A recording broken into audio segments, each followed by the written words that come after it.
transmitir. ¿Está listo? Eh, Buenas tardes a todos y a todas los presentes. Les damos la bienvenida a la cuarta jornada del ciclo de charlas NTI organizadas por el Centro de Estudiantes de Ingeniería Civil. Hoy nos centraremos en el área de transporte y vialidad. Para ello tenemos el agrado de contar con tres ingenieros civiles egresados de nuestra universidad y de un alumno quien se encuentra finalizando su memoria de título. Ellos nos contarán un poco de sus experiencias dentro de su formación como ingenieros, sus experiencias laborales, en qué se desempeñan actualmente y sus investigaciones o proyectos actuales. Finalmente mencionar que al final de esta instancia, al igual que los días anteriores, tendremos un breve espacio de consultas. Dentro de lo posible, si pueden hacerlas por micrófono, y van pidiendo la palabra en el chat. Sin más que agregar, los dejamos con Tomás Rebolledo Muñoz, quien actualmente se desempeña como analista de planificación de operaciones en el Directorio de Transporte Público Metropolitano. Tomás. Bueno, gracias. Hola a todos, ¿cómo están? Bueno, yo me llamo Tomás, salí de la universidad, creo que el 2017, final 2017. Obviamente tomé la especialización en transporte con todo lo que significa, un poco más orientado hacia lo que es planificación. Eso significa que tomé las asignaturas de demanda, redes, de uso de suelo, economía, transporte, etc. Y desde que salí, he estado trabajando en lo que es transporte público. Me vine a Santiago y acá he trabajado en dos empresas operadoras del Transantiago, Subus y Medbus, y actualmente estoy trabajando en el Directorio de Transporte Público Metropolitano, que es el ente regulador, digamos, del transporte público en el Gran Santiago.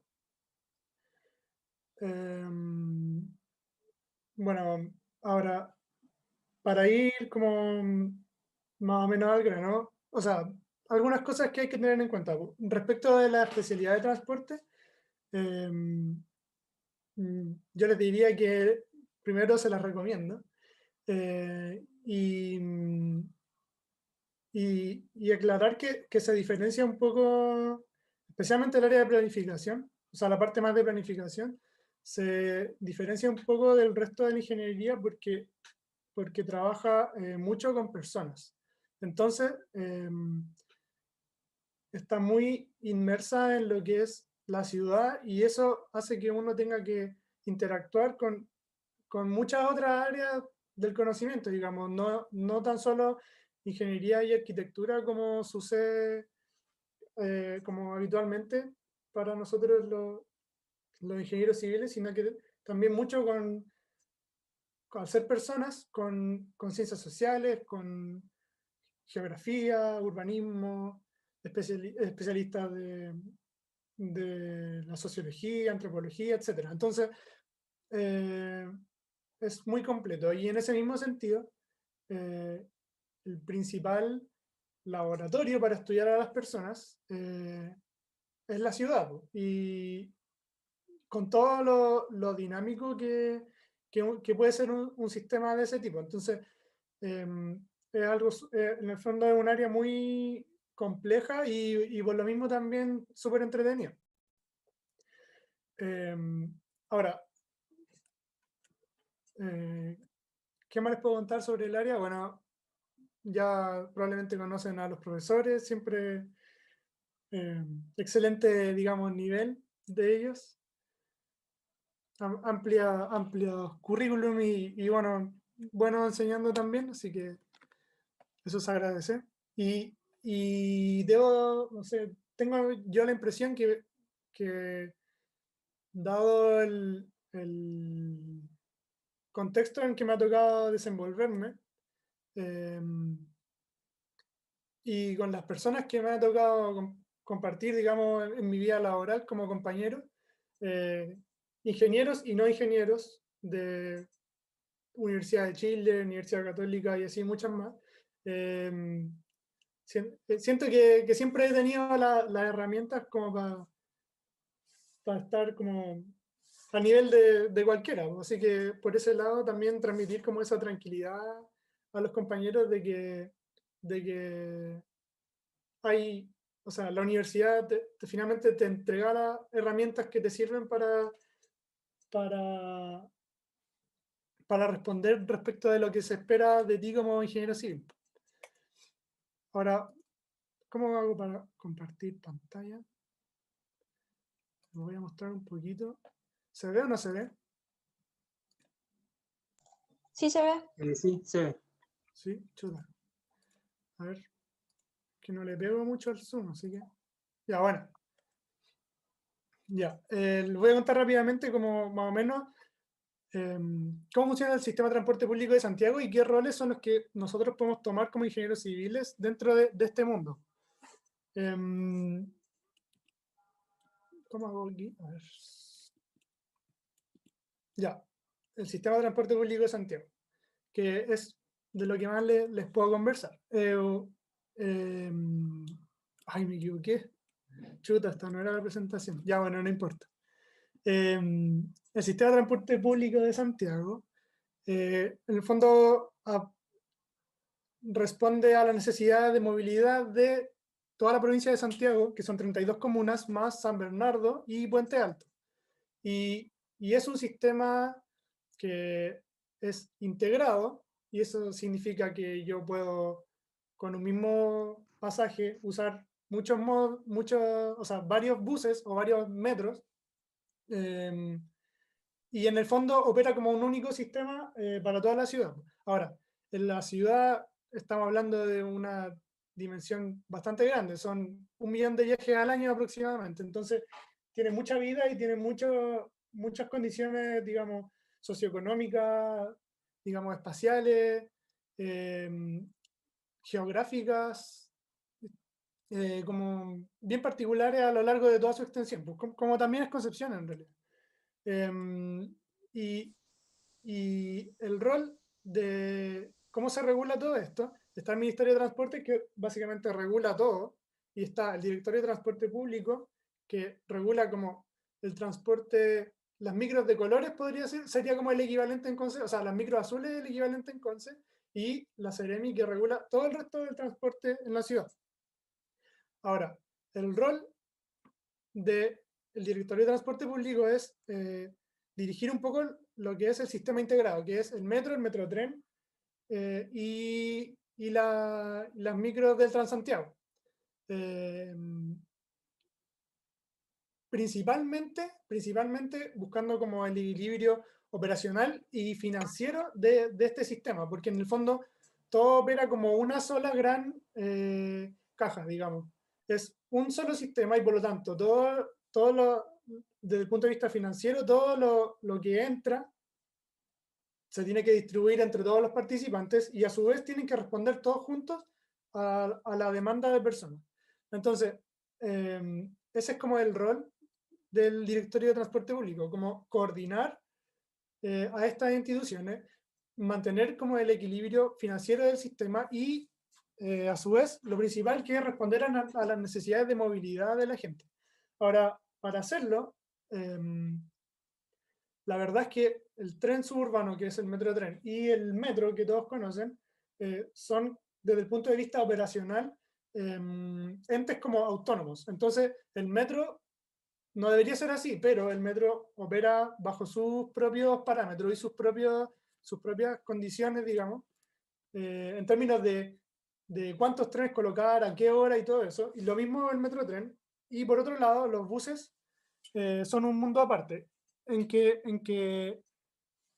hay un conjunto de operadores privados y que son regulados por lo que dice, el directorio. Ahora, esto no es tanto como nosotros decimos que esto se hace así, háganlo, sino que existe una negociación, existe un ir y venir, porque en el fondo, así como el directorio como ente tiene una visión respecto de qué es lo que la gente necesita, también los operadores tienen sus propias necesidades y su propia percepción de lo que la gente necesita, porque al final ellos son los que están en la calle y ejecutan lo que hay que hacer. Ellos saben cuánta gente se sube a los buses, dónde se suben las personas, porque están arriba del bus viéndolo.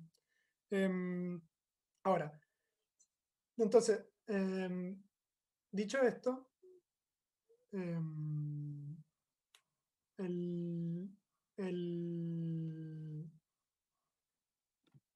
el rol del director de transporte público es coordinarse con las otras, con los operadores del sistema, que son el Metrotren y los operadores de buses, y en el fondo hacer como de contraparte especialmente de lo que es la empresa de operadores de buses. Entonces, se ejerce toda lo que es la labor de planificación respecto de cómo va a operar el sistema y qué cambios se le hacen al sistema en su conjunto. Y eso responde a estímulos de dos grandes fuentes. Una que es, no, perdón, tres grandes fuentes.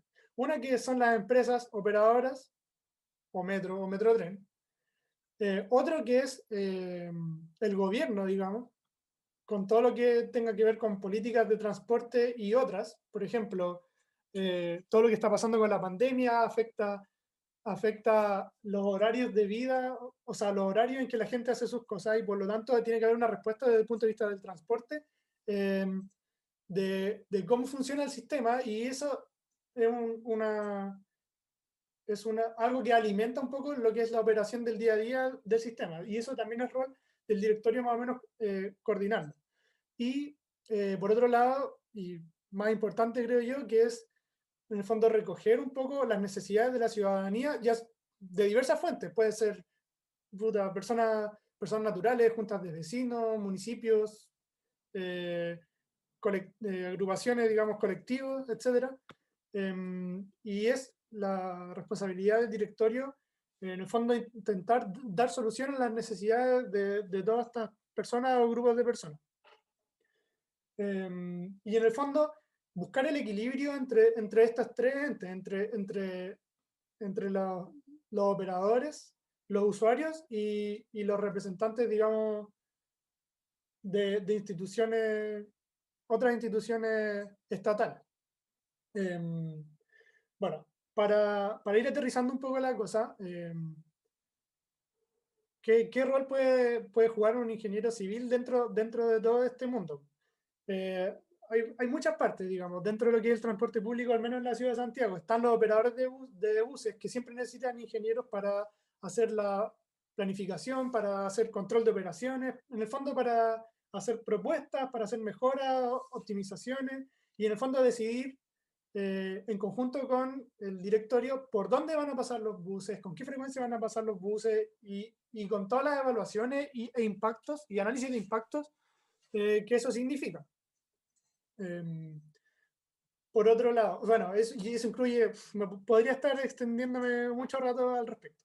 Ahora, más allá de los operadores, del metro también y del Metrotren, está el otro lado, que es el mismo directorio de transporte público, donde un ingeniero puede participar, digamos, de muchas labores. Está, por ejemplo, toda el área de operaciones, donde se controla lo que los buses hacen en la calle, donde se controla que el sistema está funcionando de acuerdo a lo planificado, se controla que los operadores cumplan con lo acordado. Está, por ejemplo, el área de infraestructura, que ellos hacen diseño, mantención y mejoras varias, por ejemplo, en todo lo que son infraestructura, dígase paradas, zonas pagas, pistas solo bus, corredores de buses, etc. Está dentro del área de planificación todo lo que tiene que ver con estudios, con análisis de demanda, con propuestas, con cambios a nivel macro y micro de la ciudad, y particularmente en planificación de operaciones, que es donde trabajo yo, que hacemos un poco de lo que es el cambio, hacemos como un poco de planificación del sistema, pero no a una escala tan macro, sino que a nivel un poco más aterrizado. En el fondo, decidir específicamente por dónde van a ir, por qué calles van a pasar los buses, cuánta gente se está subiendo, qué tipo de paradero necesitamos, por dónde van a detenerse los buses, con qué frecuencia, cada cuánto tiempo tienen que pasar, y en el fondo resolver problemas de la ciudad y problemas de las personas, teniendo en cuenta un poco todas las entidades, digamos, participantes, siempre apoyándose obviamente en lo que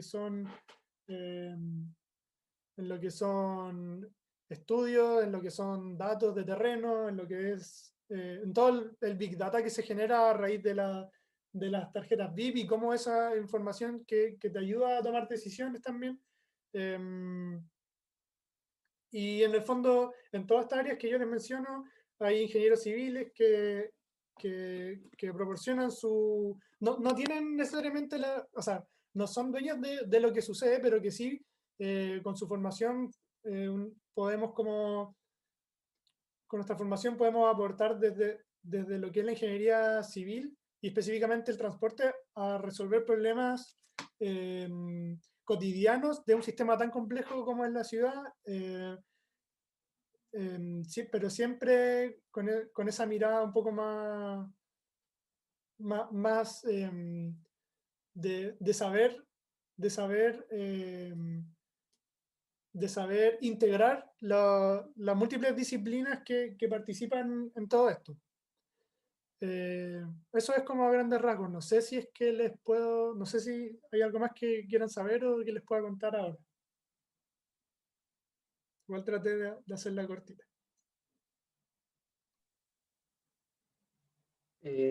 Gracias, Tomás, por la presentación. Cualquier consulta o duda va a quedar para el final de No, no hay la problema. charla en un rato más. Así que no sé si está Francisca. Seba.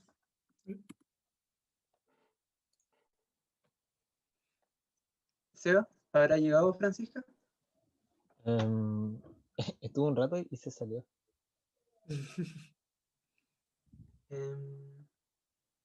Bueno, entonces podemos pasar a las preguntas por mientras, para aprovechar el tiempo y que Tomás está dispuesto a responder las consultas. Por supuesto. Cualquier duda nomás. Ahí Cristóbal tiene la mano levantada.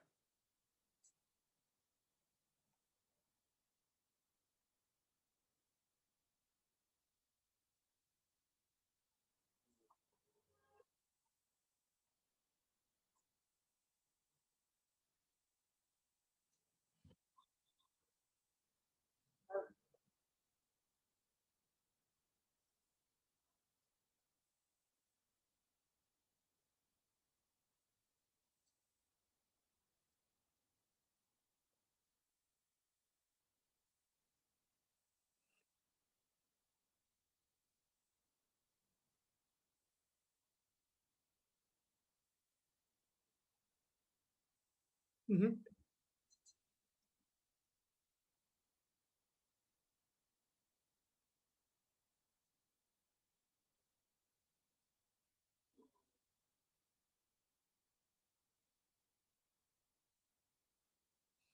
Sí, mira. Bueno, son varias cosas. Lo primero es que es difícil un poco, siempre lo más duro es como predecir lo que va a pasar, ¿no? Por más que nosotros queramos como eh, disponer como de modelos, estimar cosas, es muy difícil saber lo que va a pasar, especialmente en una situación, en un contexto tan anormal como este, que el estallido social y después la pandemia y todo. Y, en la ciudad, por ejemplo, pasaron cosas que relativamente se veían venir. Primero, en octubre del año pasado, en Santiago se quemaron las estaciones de metro y eso cambió drásticamente los patrones de movilidad de la gente. Entonces, eso significó que, por ejemplo, las personas que trabajaron haciendo como este ajuste, porque de un día para otro la gente sigue teniendo que moverse, pero ya no tienen las mismas herramientas, entonces hay que dar una respuesta rápida a algo que es súper necesario. Entonces, eso hizo que, por ejemplo, muchas personas estuvieran trabajando en desarrollar un plan, en el fondo, optimizar un poco lo que es la operación de la red a, a, qué, a, qué, a dónde nosotros creemos que van a estar los puntos más críticos y dónde las personas más van a necesitar los recursos del sistema, que nosotros ya sabemos de lo que se ve en la tele, siempre hay problemas, siempre hay reclamos, siempre hay que los buses no pasan y qué sé yo. Imagínate sin el metro lo que significó. Entonces, por un lado, significa, en el fondo, optimizar de acuerdo a los supuestos que tú como ingeniero tienes que poner, lo que va, y de acuerdo a lo que tú estimas que va a pasar, optimizar los recursos del sistema. Eso significa hacer planes de operaciones completos para la red completa muy rápidamente y como desde cero, o sea, no desde cero, pero con restricciones importantes. Y en el fondo significó también que a medida que iba pasando el tiempo, tú tienes que ir ajustando esos planes a medida que vas teniendo un poco más de información y que en el fondo vas pudiendo predecir un poco mejor lo que va a pasar. Ahora, eso funcionó hasta como el verano, porque después llega la pandemia y otra vez, ¿cachai? Con todo lo dinámico que es, la gente deja un poco de salir de sus casas, pero los que salen siguen necesitando tener mucho más espacio que antes para poder transportarse. Entonces, de nuevo, vuelta a recoger información, en el fondo, y esta vez como saliendo mucho del área de la movilidad y entrando mucho más en lo que es la salud de la gente, ¿cachai? ¿Qué estándar de espacio necesita una persona para poder, resguardar su salud y poder desplazarse con seguridad, ¿cachai? ¿Cómo eso afecta la cantidad de, la oferta de transporte que nosotros entregamos en la calle? ¿Cómo redistribuimos y cómo nos hacemos cargo también de los sectores vulnerables en términos socioeconómicos, pero también en términos de salud, ¿cachai? Entonces son muchos factores y siempre, con todo, dicho todos esos factores que complican un poco tomar decisiones, tampoco sabemos lo que va a pasar. Entonces, se hacen supuestos, se rediseña un poco la operación del sistema y con el tiempo se van haciendo correcciones que en el fondo permitan como optimizar. Ahora, obviamente, estamos lejos de lograr el estándar mínimo que se necesita, pero en el fondo se hace lo mejor que se puede con la información, los supuestos y los recursos que hay disponibles.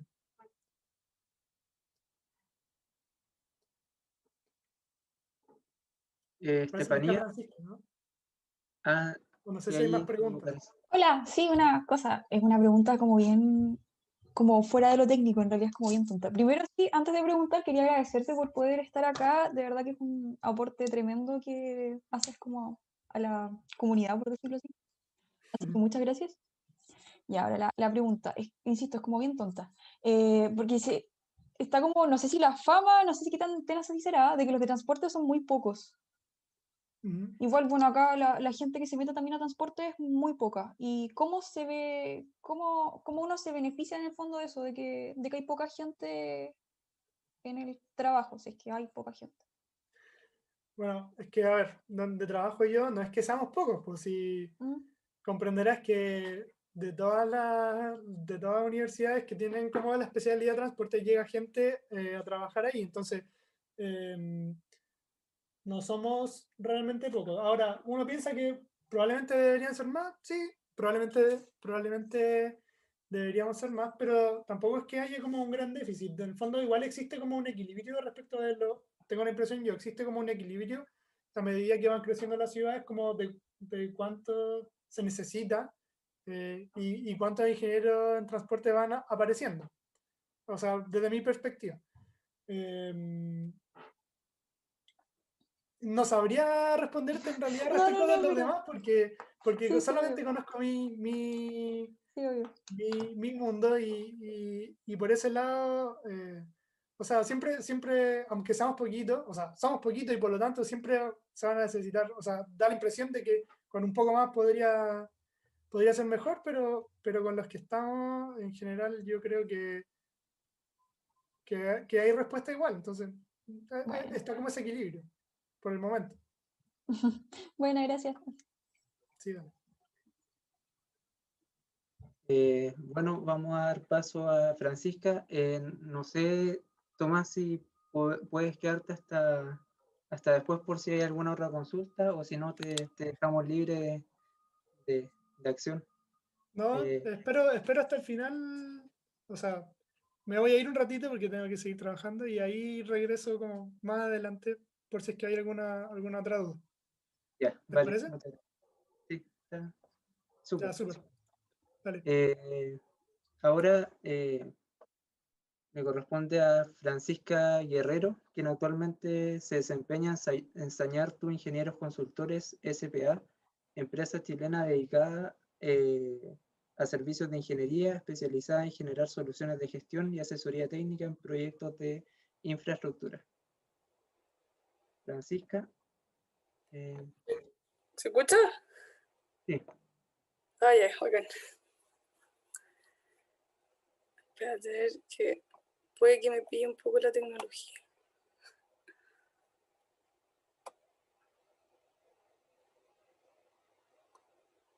¿Se puede ver o no? ¿qué dice? Ah, ¿Se ve? Ah, ya. Yo no sé qué apreté. Puta que estoy con el computador de la empresa. Entonces son medio viejitas estos amigos. Ya. ¿Ahí se ve? sí, Ya, lo que tengo es bloquear la cámara porque estas no tienen cámara. Ya. Si empiezo cuando ustedes quieren. Sí. sí, empieza nomás.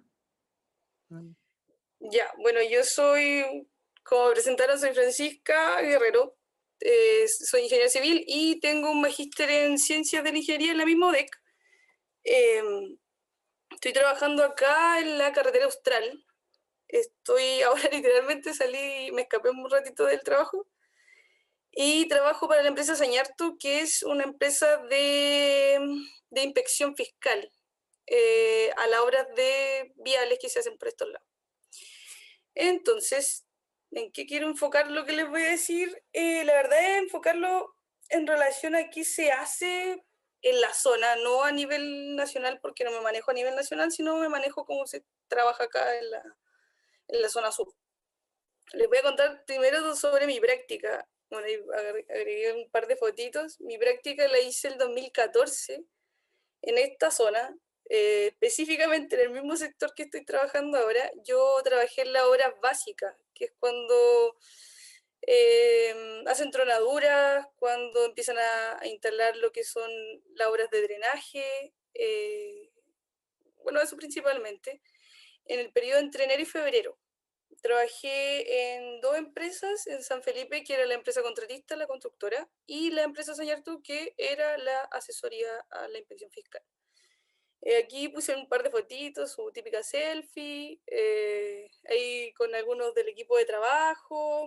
Se estuvo trabajando mucho en las tronaduras y todo este material chancado que se le llama se fue tirando en los bordes para crear ciertas zonas de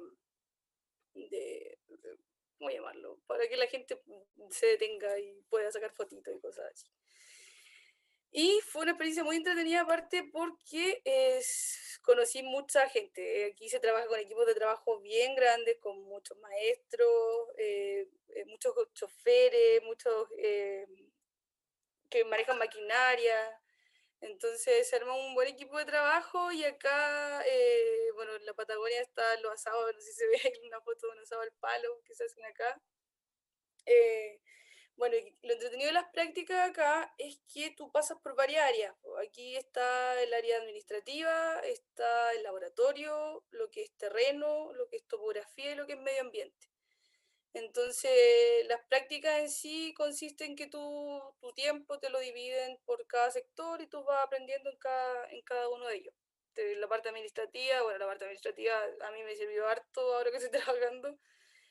Lo que es laboratorio, bueno, todos los ensayos que se ven en los ramos, aquí se ven en terreno.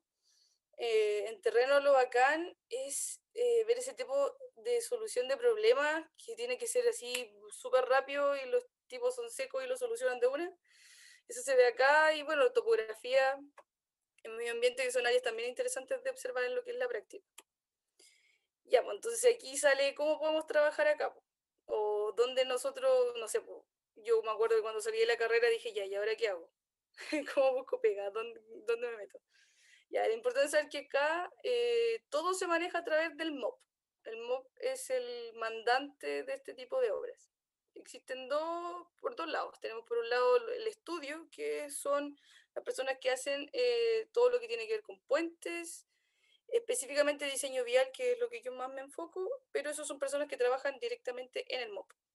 Por otro lado, que tenemos las obras, que son los contratos. Tenemos dos tipos de obras. Tenemos las globales y de conservación, y tenemos los contratos nuevos. Los contratos nuevos también hay dos tipos. Están las obras básicas y está la pavimentación. Las obras básicas, aquí le puse unos dibujitos que son de mi práctica, que es cuando tú empiezas ese diseño vial que está en el MOP, lo tienes que tratar de llevar a terreno. Entonces, si hay una curva de tal radio, tienes que llegar a ese radio. En este caso había un cerro ahí, si se observa en la imagen, que se mandó abajo. Y así se logró el radio de la curva que se pedía para ese diseño. Eso se llama obras básicas. Aquí, por cómo es el clima, por cómo es todo el terreno, las obras básicas a veces se hacen 2 años antes de la pavimentación. Se terminan las obras básicas, se espera que todo se consolide, que todo lo que baja tiene que bajar y lo que suba lo que tenga que subir. Y después de 2 años se puede empezar a pavimentar. Y ahí obviamente se corrige todo lo que aquí en la obra que estoy yo, hay obras de drenaje que bajaron 40 centímetros, entonces tienen como una deflexión muy grande y tienen que ser reemplazadas todas. Entonces ese tipo de cosas pasan y por eso se deja pasar esos 2 años para que se pueda trabajar mejor en el tema de la pavimentación. Entonces en estos contratos uno puede ingresar a través de dos ítems. Por un lado, la asesoría de la inspección fiscal, y por otro lado, lo que es la empresa contratista, es decir, la constructora que va a hacer esta pavimentación o obras básicas. Ya, aquí, ¿cómo entramos nosotros? Bueno, cuando uno entra, es decir, tiene 0 años de experiencia, aquí está la gran pregunta que cómo tiene, ¿qué es primero el huevo o la gallina? Ya, lo bueno es que en esta área se abren los casos del concepto del ingeniero ayudante, tanto en la asesoría como en la empresa contratista. ¿Qué pasa? Cuando se abre una licitación acá, para cada cargo que es nominado, tiene una restricción. Normalmente está relacionado con los años de experiencia. Pero el cargo de ingeniero ayudante, en la mayoría de los casos, pide de 0 a 1 año, recomendable. Entonces ahí podemos entrar nosotros, que somos pollitos, que no tenemos mucha experiencia. Así entre ellos. Después de, ¿qué pasa? Tú puedes trabajar como ingeniero ayudante y después obviamente uno quiere seguir subiendo. En lo que es asesoría, para uno subir un poquito más, tiene que por lo menos tener 2 años de experiencia ya, recomendable, en algunos casos puede ser menos, más tomar el curso PAC. El curso PAC vale como 200 lucas más o menos, son 40 horas, la parte administrativa y de procedimientos que uno tiene que aprender a poder registrarlos y poder revisarlos constantemente. Entonces ahí aparecen todas estas fichas de registro, de que el personaje que tiró material tiene que firmar que esto está ok, que todo esto está ok. Eso es lo que enseñan en ese curso PAC. Y después ya con un poquito más de experiencia, es decir, entre 2 a 5 años, ya se puede llegar a ser jefe de terreno, jefe de laboratorio. Eso es lo que hay en asesoría. Bueno, obviamente residente nosotros, pasados los 5 años, podemos ser residente de una asesoría. Por otro lado, en la empresa contratista también se puede ingresar como ingeniero ayudante, que yo lo recomiendo más que entrar como PAC, o por oficina técnica. Esos son los dos cupos que nosotros tenemos sin tener experiencia, en oficina técnica o como ingeniero ayudante. Aquí igual uno puede, con 2 años de experiencia, más el curso PAC, ser PAC de la obra, el control de calidad, y aumentando igual con jefe de laboratorio y jefe de terreno, pero ya el jefe residente es un poquito más de 5 años, ojalá 10 años, pero esto está bien ahí sujeto a cada uno de los contratos. Ya, lo otro importante que para mí obviamente es fundamental el tema de las lucas, de la plata. Aquí la región es bastante bien pagada. Lo que es ingeniero ayudante, el sueldo está entre 1 millón más viáticos. Los viáticos, eso es lo bacán que tiene esta zona, que Los viáticos corresponden a plata que te dan para vivir, para comer, para viajar. Entonces ahí depende de cada uno cómo lo negocie. Va este concepto de viáticos que aumentan obviamente tu sueldo. Y tú ves cómo lo usas, porque obviamente uno lo usa de una manera que te quede para que sea más grande tu sueldo. Y después ya si llegamos al residente en asesoría, estamos hablando que estamos en un 2,5 millones promedio. Hay algunos que pueden ganar un poquito más sus viáticos. Entonces ese es como el límite en asesoría. Pero por otro lado está la empresa contratista, es decir, la constructora. La constructora, el ingeniero ayudante, oficina técnica, los más pollitos pueden también dentro de 1 millón, un poquito más, yo creo que estarán como en 1.200.000, más los viáticos. Pero aquí el jefe residente no tiene tope.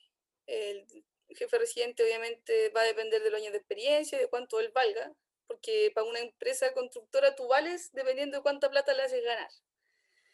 Entonces, a diferencia entre la asesoría, ellos ganan exactamente lo mismo por ti, si eres bueno o eres malo. Entonces, ese tope de sueldo está fijo, no es muy movible. Pero por otro lado, el del residente de la empresa contratista, sí. Estamos hablando de promedio 7 millones pueden llegar a ganar personas cototas.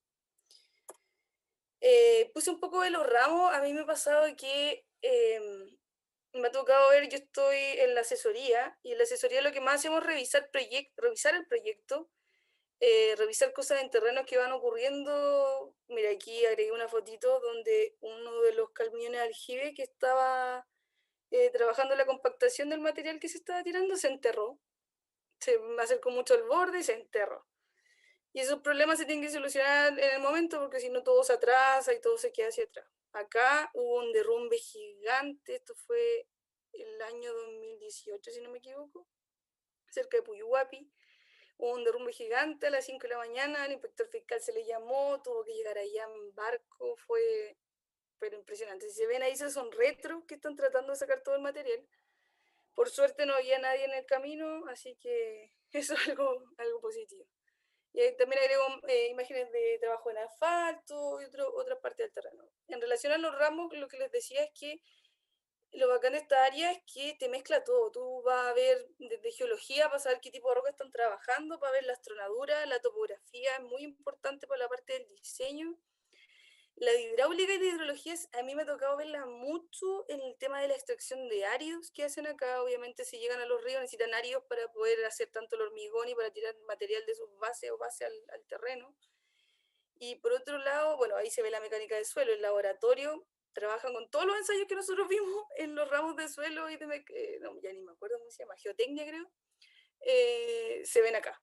Uno los ve, tiene que entender qué es lo que le dice, entonces eso ha sido muy importante. Y obviamente fundamentos del diseño vial es importante porque uno entiende la física de lo que están viendo aquí en terreno. Ya, y le puse porque es bacán trabajar acá. Por un lado, bueno, lo que le dije de las lucas, yo encuentro que es algo bastante positivo lo que se gana acá en comparación a otros trabajos que yo te he postulado o he tenido la opción de observar. Lo de tener una capacidad de solucionar problemas en terreno lo encuentro genial. Esa cosa de pensar rápido, de ver cómo se arregla, gestionar, ordenar todo, para mí ha sido algo muy entretenido. El mezclar todas las áreas de ingeniería para mí es bacán porque tú estás trabajando y tienes que estar todo el rato pendiente de entregar una cancha de este terreno, o sea, de esta subbase, cumple los requisitos o no, están estos ensayos, uy, ¿verdad? ¿Cómo se hacía este ensayo? Entonces una mezcla bien interesante de todo lo que ahorramos que uno ve. Entonces uno dice, oye, de algo sirvió lo que estudié, o por lo menos tengo nociones de lo que me están mostrando.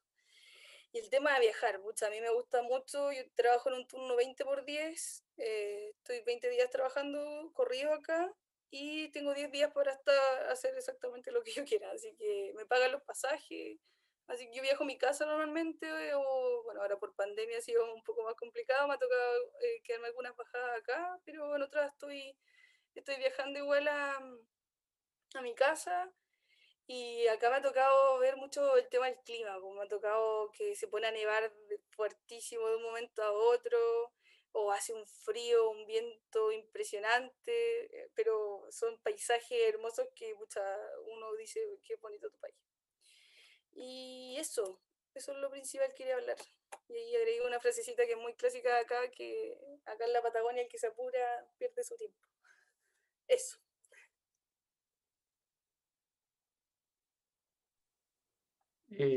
Muchas gracias, Francisca. Estuvo súper interesante la presentación. Gracias igual por, aunque tenías problemas de internet, Sí. darte el tiempo para poder participar. No sé si puedes quedarte al final de las consultas o te las hacemos llegar después por correo si es que hubiera alguna consulta de los estudiantes. ¿No podríamos hacer algunas consultitas pequeñas ahora? Y yo poder... Juan, que es el siguiente expositor, no sé si tiene algún problema de tiempo o podemos pasar con una consulta. Sí, no, ningún problema. No, pregunten nomás. Ah, Ya. ya, bacán. Aquí Marcelo tiene la mano levantada. Hola, buenas Francisca. Primero, muchas gracias por la charla, estuvo bastante interesante. Te quisiera hacer una pregunta respecto a las empresas. Allá, en cuanto al sur, bien al sur, ¿son muchas las empresas que trabajan? ¿Acaso hay muchos proyectos? En sí, la respuesta va que es muy complicado llegar a trabajar allá. Mira, acá en la región hay pega para 50 años más. Hay pega, ya, los contratos van saliendo pucha, constantemente. O sea, llegar acá se puede. El tema es cómo. Siempre es la gran pregunta. Yo llegué obviamente porque hice mi práctica acá. Cuando tuve el contacto con el inspector fiscal, le dije, ando buscando pega, y me dijo, ah, mira, tengo este contrato, vente para acá. Y me vine. Pero el tema de postular, lo bueno es saber qué empresas trabajan acá, y tú decir que, oye, me gustaría trabajar acá porque hay mucha gente, miren, en este rubro, la gente que trabaja en faena o en este tipo de gente que tiene la facilidad de viajar o que no tiene nada no sé, la familia que es un poco complicado, el de compartir con hijos y cosas así. Entonces, mientras nosotros somos jóvenes y no tenemos tanta atadura en nuestra casa, se nos hace más fácil viajar. Po. Entonces, es una oportunidad para las empresas cuando tú le dices, oye, sí, yo tengo ningún problema trabajar en faena, también te consideran. Hay que postular nomás, hay que puro postular, mandar tu currículum, tratar de buscar algún contacto el que maneja el personal y darle así, pero de que hay pega, hay pega. Hay mucho trabajo acá. A veces uno de los detalles es que el cargo de profesional ayudante no viene en todos los contratos. Entonces, eso a veces complica, pero sí en varios. Entonces, por eso es importante que cuando uno ya entra, tiene que tratar el tiro de subir, porque para volver a tener tu mismo cargo en otro contrato es un poco más complicado. Vale, muchísimas gracias. Dale. Yo tengo una consulta en relación a la que dijiste que empezaste a trabajar en la misma empresa donde hiciste la práctica. Sí. En el caso de la práctica, ¿cómo llegaste al contacto para poder hacer la práctica en esa empresa? Sí, mira, lo que pasa es que creo que fui la primera que se le ocurrió venirse para acá porque nadie se daba cuenta de que para esta región había postulaciones. Y no me acuerdo quién fue que me dijeron, oye, hay unas postulaciones acá hacia la Patagonia. Y yo dije, ah, ya fui, lo voy a postular. Y postulé y no había nadie más postulando, po. Entonces quedé de una. Y el tema es que después de que vine yo, muchos me pidieron el contacto y empezaron a venir más y después vinieron más y han venido varios de la Universidad de Concepción a hacer práctica acá. Creo que la última fue la Javiera Enríquez, la Chavi, que vino a trabajar acá, o sea, que vino a hacer la práctica con el mismo grupo de Sañarto. Es importante que vean las licitaciones. En el mercado público ustedes pueden ver las licitaciones hacia la región y ahí aparecen en las bases si se necesitan alumnos en práctica. Normalmente los contratos grandes, que son más de un año, sí. Por ejemplo, el contrato que estoy ahora necesita 2 alumnos en práctica. Pucha, por el tema de la pandemia no sé qué va a pasar, pero por lo menos por base del contrato tienen que venir 2 alumnos en práctica. Entonces, por ahora yo puedo ser, ser el contacto para quien necesite hacer práctica por estos lados, pero siempre está revisando las bases de contratos de la Patagonia y ahí aparece si necesitan alumnos en práctica. Y si necesitan, se buscan algún número o correo de algún inspector fiscal y se postulan. Y esas bases, ¿dónde se pueden ver? ¿Hay alguna En el página? mercado, si tú te metes en el mercado público, tú puedes restringir la región y tipos de contratos. Y tú pones por contratos de vialidad y pones contratos de la región de Aysén. Y ahí te van a aparecer todos los contratos que están licitados, los que están ya adjudicados y los que están en desarrollo. Entonces, dependiendo cuando tú quieras hacer la práctica, si quieres hacerla pronto, busca los que están en desarrollo y ahí te aparecen las bases. Hay una parte que se llama bases del contrato o todo lo que te aparece el contrato y tú tienes que leer hasta que te dice alumnos en práctica. Porque lo Ah, y ahí exigen. aparece. Ya, Y ahí te aparece. Si aparece que lo exigen, tú deberías postular para ese contrato. ya vale. Muchas gracias. Sí, ya. No sé si queda alguna consulta. Dale nomás.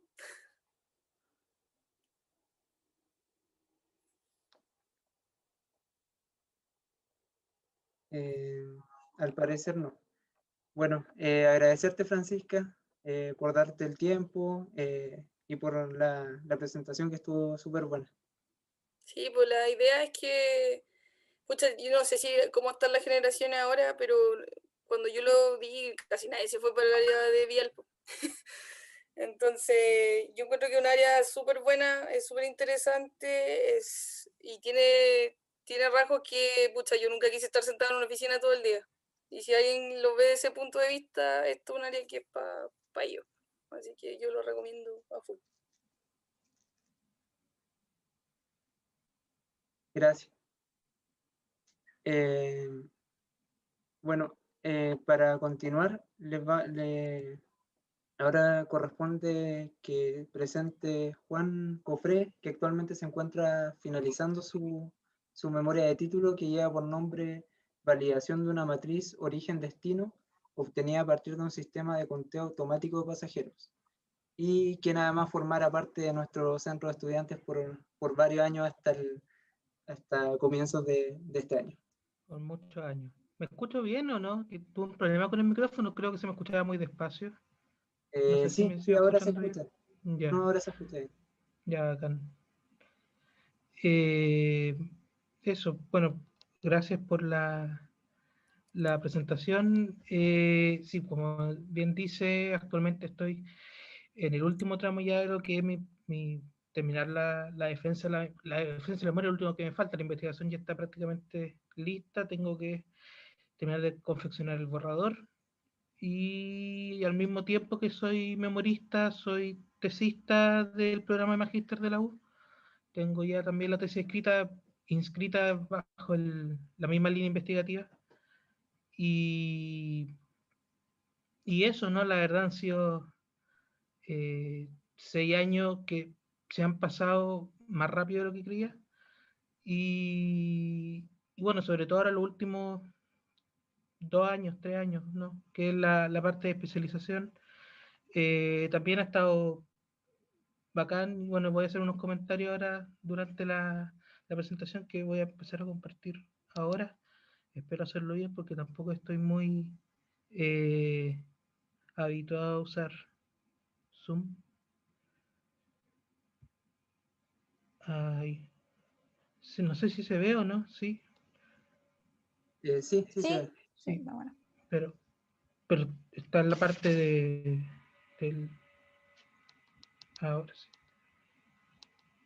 Ahora sí. ¿O no? Ya. Pues como decía Samuel, hoy día les vengo a presentar sobre mi experiencia en el área y básicamente lo que estoy haciendo ahora es la parte investigativa. Y bueno, eso, básicamente voy a enfocar en eso, voy a también hacer unos par de comentarios respecto a lo que fue mi experiencia en mi práctica profesional el verano del año pasado. y en particular también aterrizar un poco más a lo que es la malla.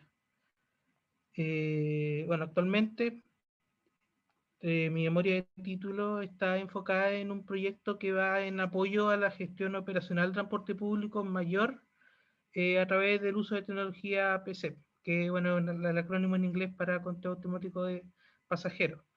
En el fondo es tratar de buscarle un uso a herramientas tecnológicas que existen para poder balancear lo que es la oferta y demanda del transporte público, en particular en concepción de los buses, que los taxibuses vienen a ser uno de los principales modos de transporte público en las ciudades de tamaño mediano y grande de Chile. Y lo que busca básicamente es lograr hacer una medición de la demanda real efectiva en los buses, que sea un proceso continuo, porque normalmente en Chile existen mediciones de demanda, pero que son a nivel estratégico, que en el fondo es desde arriba a un plano general, son mediciones que se realizan para, por ejemplo, revisar los trazados o para definir las frecuencias mínimas de todos los recorridos de una. Entonces se hace un enfoque bien general y que tiene que durar 5 años, por lo menos. Entonces no existe un control más riguroso dentro de fondo que vaya viendo día a día, semana a semana, de que si los recorridos que se ajustaron en función de una medición a nivel estratégico realmente está siendo efectivo.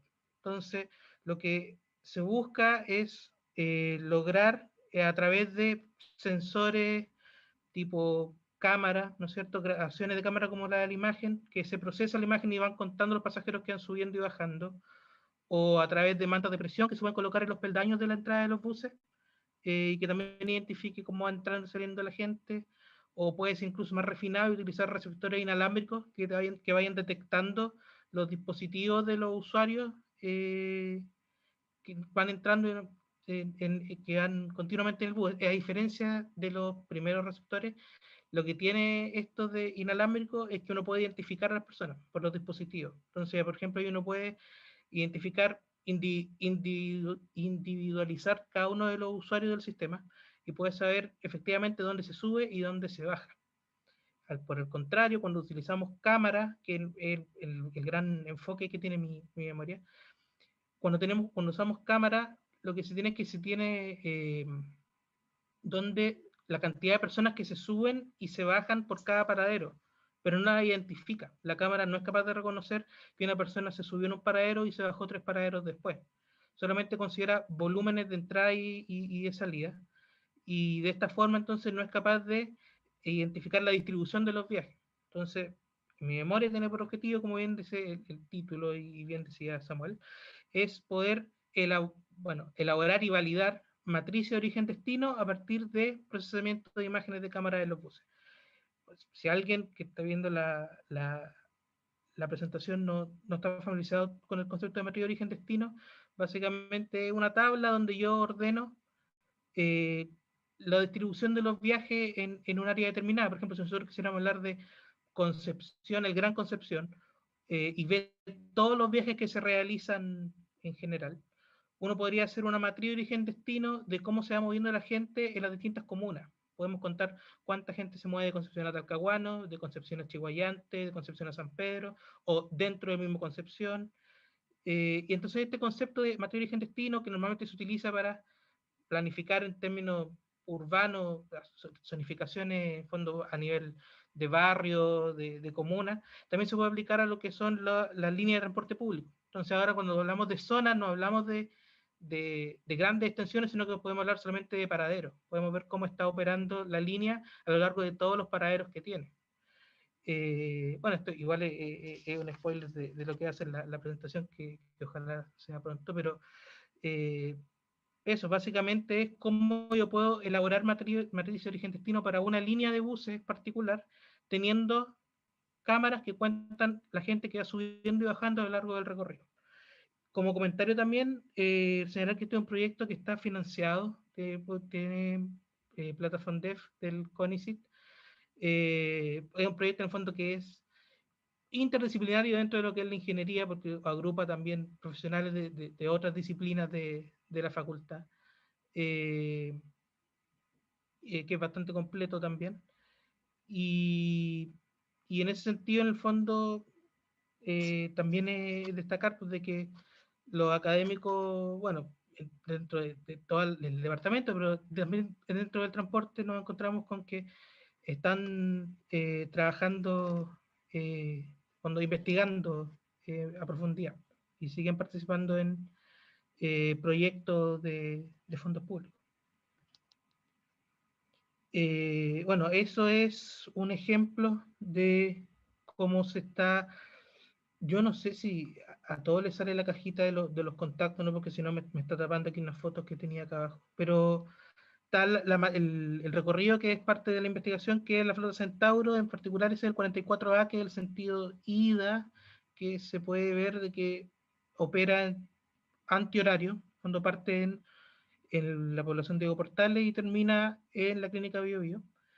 Y si es que ustedes pueden ver, porque yo lamentablemente no, a menos que corra esto. Ajá, ya.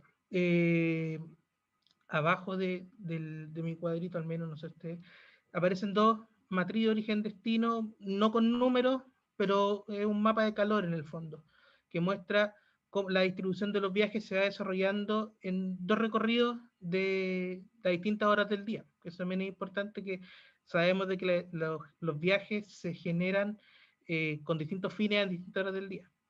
Entonces, mientras más oscuro, quiere decir que hay más viajes desarrollados en ese par origen-destino. Ustedes, cuando se pueden imaginar, porque esto en el fondo es una imagen referencial, de que el recorrido en el fondo va avanzando de izquierda a derecha y de arriba hacia abajo. En el fondo, hacia abajo tenemos todos los distintos orígenes, paradero 1, paradero 2, paradero 3, paradero 4, y así hacia el lado. Y bueno, y de hecho esta foto en particular tampoco es la matriz completamente desagregada, esto es una agregación porque este recorrido en particular tiene 65 paraderos, entonces si se ponía todas las 65 por 65 se iba a ver demasiado poco, así que, pero te pueden tener una referencia de a qué apunta. Respecto a lo que fue mi práctica profesional, esta la realicé, como bien dije, el año 2019, los meses de enero y febrero. En el papel aparece que fui analista de gestión. En fondo un término creo que rimbombante, pero ya les explicaré lo que hice. Trabajé en FESUR, me conseguí la práctica a través de un compañero de carrera que salió, bueno, un año antes, creo yo, antes que hiciera la práctica, que era Aníbal Cortés.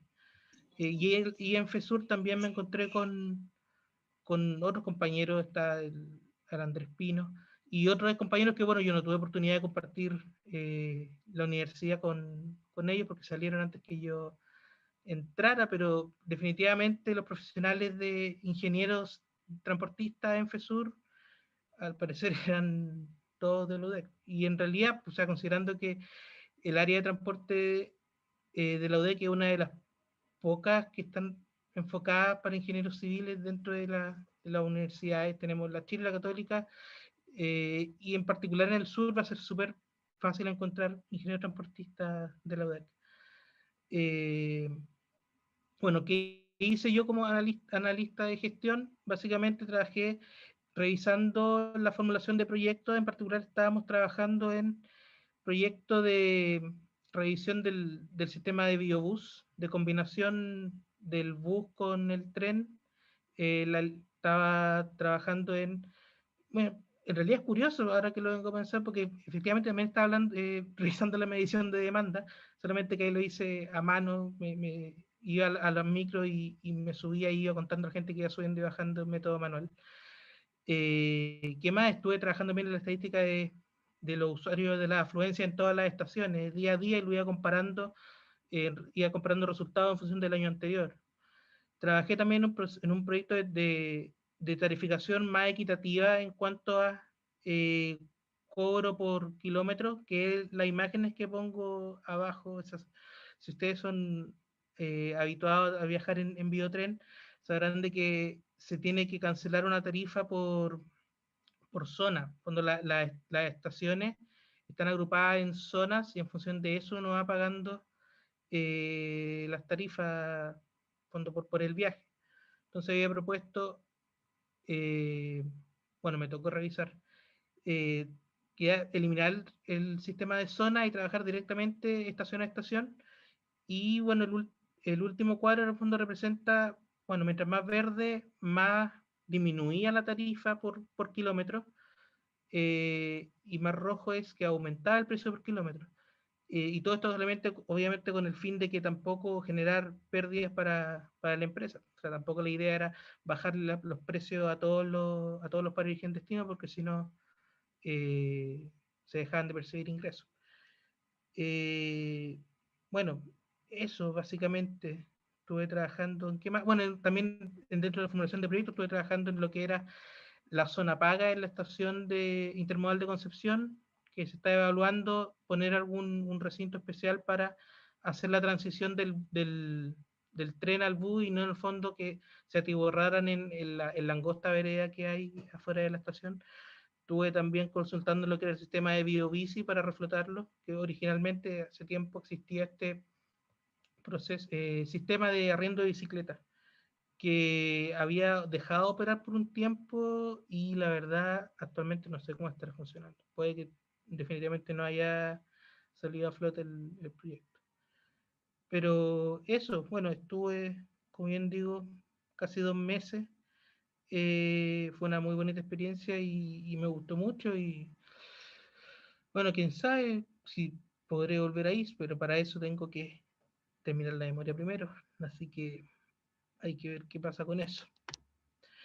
Respecto a la malla, bueno, como bien también surgieron comentarios en las presentaciones anteriores, se puede identificar fácilmente 2 líneas de transporte dentro de lo que es la malla en general, incluso desde los 3er años en adelante, que sería el área que está más enfocada a la planificación del transporte y de los sistemas de transporte, y una que está más enfocada a la infraestructura de transporte, muy fuertemente ligado a lo que es la infraestructura vial, porque no hay mayor profundización en otro tipo de infraestructura. O sea, en el transporte me refiero, ferroviario, marítimo. Bueno, dentro de la licenciatura, los ramos, el primer ramo que se podría decir que de transporte vendría a ser método de optimización, que históricamente está asociado a transporte, primer grado porque lo imparten los profes de transporte, pero si bien es completamente transversal, sí es verdad que se utiliza bastante lo que es la profundización de transporte, se reutilizan varios conceptos, se revisan, así que ojo con método. Y ya de ahí los primeros ramos ya de lleno de transporte, cada uno en cada línea tenemos FIT y tenemos Vial, dos ramos que también, bueno, me gustaron mucho. Yo apenas supe que existía el área de transporte cuando entré ¿cómo se llama? Para desafío.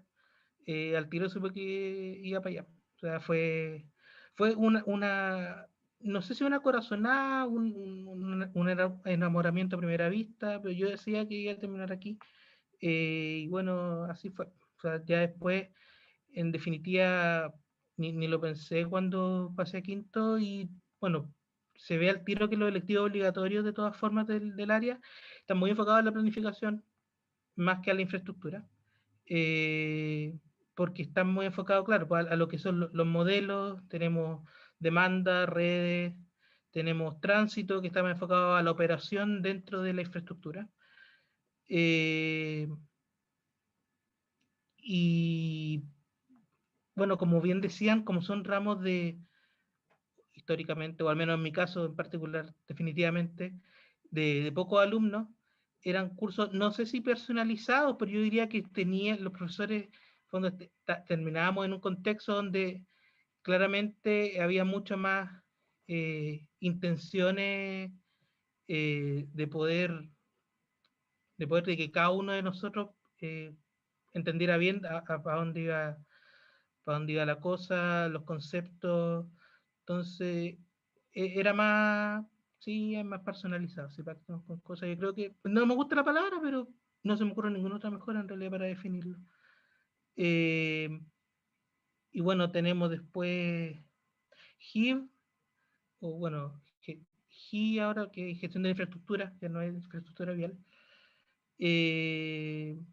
Ahí ya pues, sí podríamos decir de que está más enfocada a la infra, aunque no es tanto de diseño como en el caso de vial, sino que ya es de frentones, bueno, mantención, no tanto diseño se ve más en pavimento, pero sí va de lleno metido a lo que es infraestructura del transporte.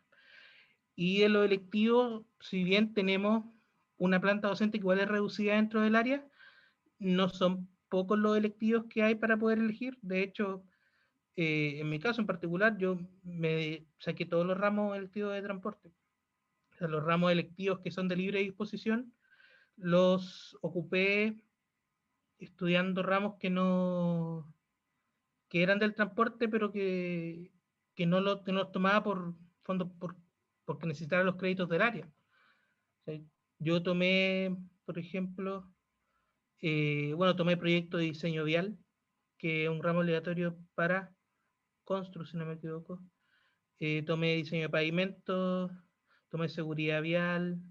Bueno, son ramos que están muy ligados a lo que es el transporte en sí, y en ese sentido siento que fue una buena forma de complementar lo que ya había aprendido los ramos obligatorios, que estaba muy enfocado en lo que es la planificación. Entonces, en ese sentido, siento que ocupé bien el sistema de electivos porque pude profundizar netamente fondo a donde apuntaba yo dentro de mi formación profesional, más allá de estudiar otra área, que si bien uno podría pensar, claro, de repente es mejor estudiar fundaciones urbanas para ser un poco más integral, no sé, siento que al menos a nivel personal prefiero focalizarme más en un área en particular y especializarme de mejor manera. Entonces, en ese sentido me gustó la decisión que tomé. Y bueno, eso, como les comentaba, me gusta mucho el área de transporte, no la cambiaría. Y eso, ahora básicamente me estoy enfocando en terminar mi investigación y salir airoso. Ojalá lo antes posible. Muchas gracias.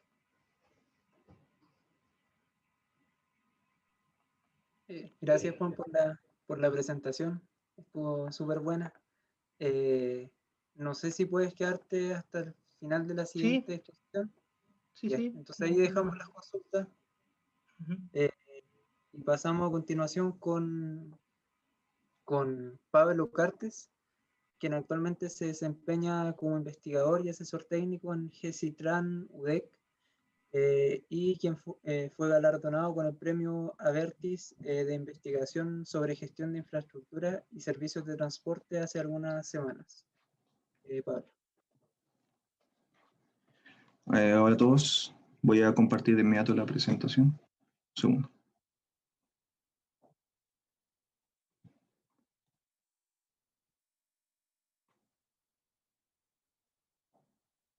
Bien, están viendo el panel de administración, ¿cierto? Sí, ahí sí. Están viendo Se ve el panel, no se ve, o sea... Ah, ok. Ahí sí, Grande, entonces. Pablo. Ahí sí. Ok.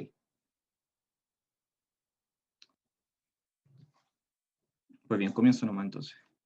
Como me presentaron, soy Pablo Cartes, soy ingeniero y magíster de nuestra universidad. Actualmente me desempeño como investigador y asesor técnico en el laboratorio GESITRAN, que está en nuestro departamento.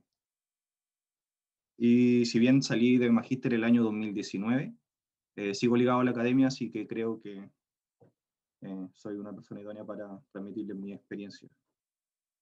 Los contenidos de la presentación son principalmente tres. Les voy a contar un poco de qué hacemos en el laboratorio GESITRAN de la U, algunas investigaciones de magíster que hemos desarrollado y mi breve experiencia laboral. Pues bien, en GESITRAN somos un grupo de ingenieros, futuros ingenieros y algunos que ya estamos titulados, que estamos a cargo del profesor Tomás Echaveguren. Este es un nombre de fantasía, digamos, para llamarla laboratorio de transporte, sobre todo el área de vialidad, ¿cierto? Hacemos dos cosas principalmente. Por una parte, hacemos investigación en diferentes niveles, en pregrado, con memoria de título, en posgrado, con tesis de magíster, y hacemos consultoría, es decir, nos contratan para hacer también investigación científica. Y por otra parte, ya en el área profesional, ofrecemos asesorías técnicas a entidades públicas y a entidades privadas también. Pues bien, nuestras áreas de interés principales son las que aquí se mencionan: seguridad vial, diseño vial, gestión de infraestructura de transporte, psicología del tráfico y caracterización del conductor, y gestión de riesgos naturales en carretera, entre otras, digamos. ¿Qué ofrecemos?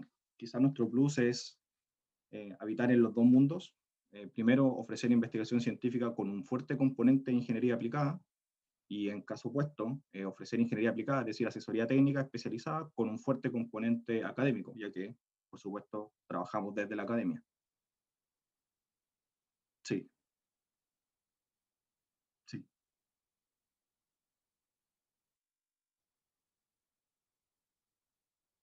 Perfecto, entonces sí, la he estado pasando todo el rato.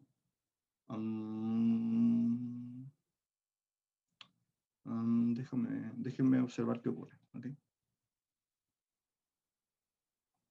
No, sí, igual comienzo de nuevo. Un segundo.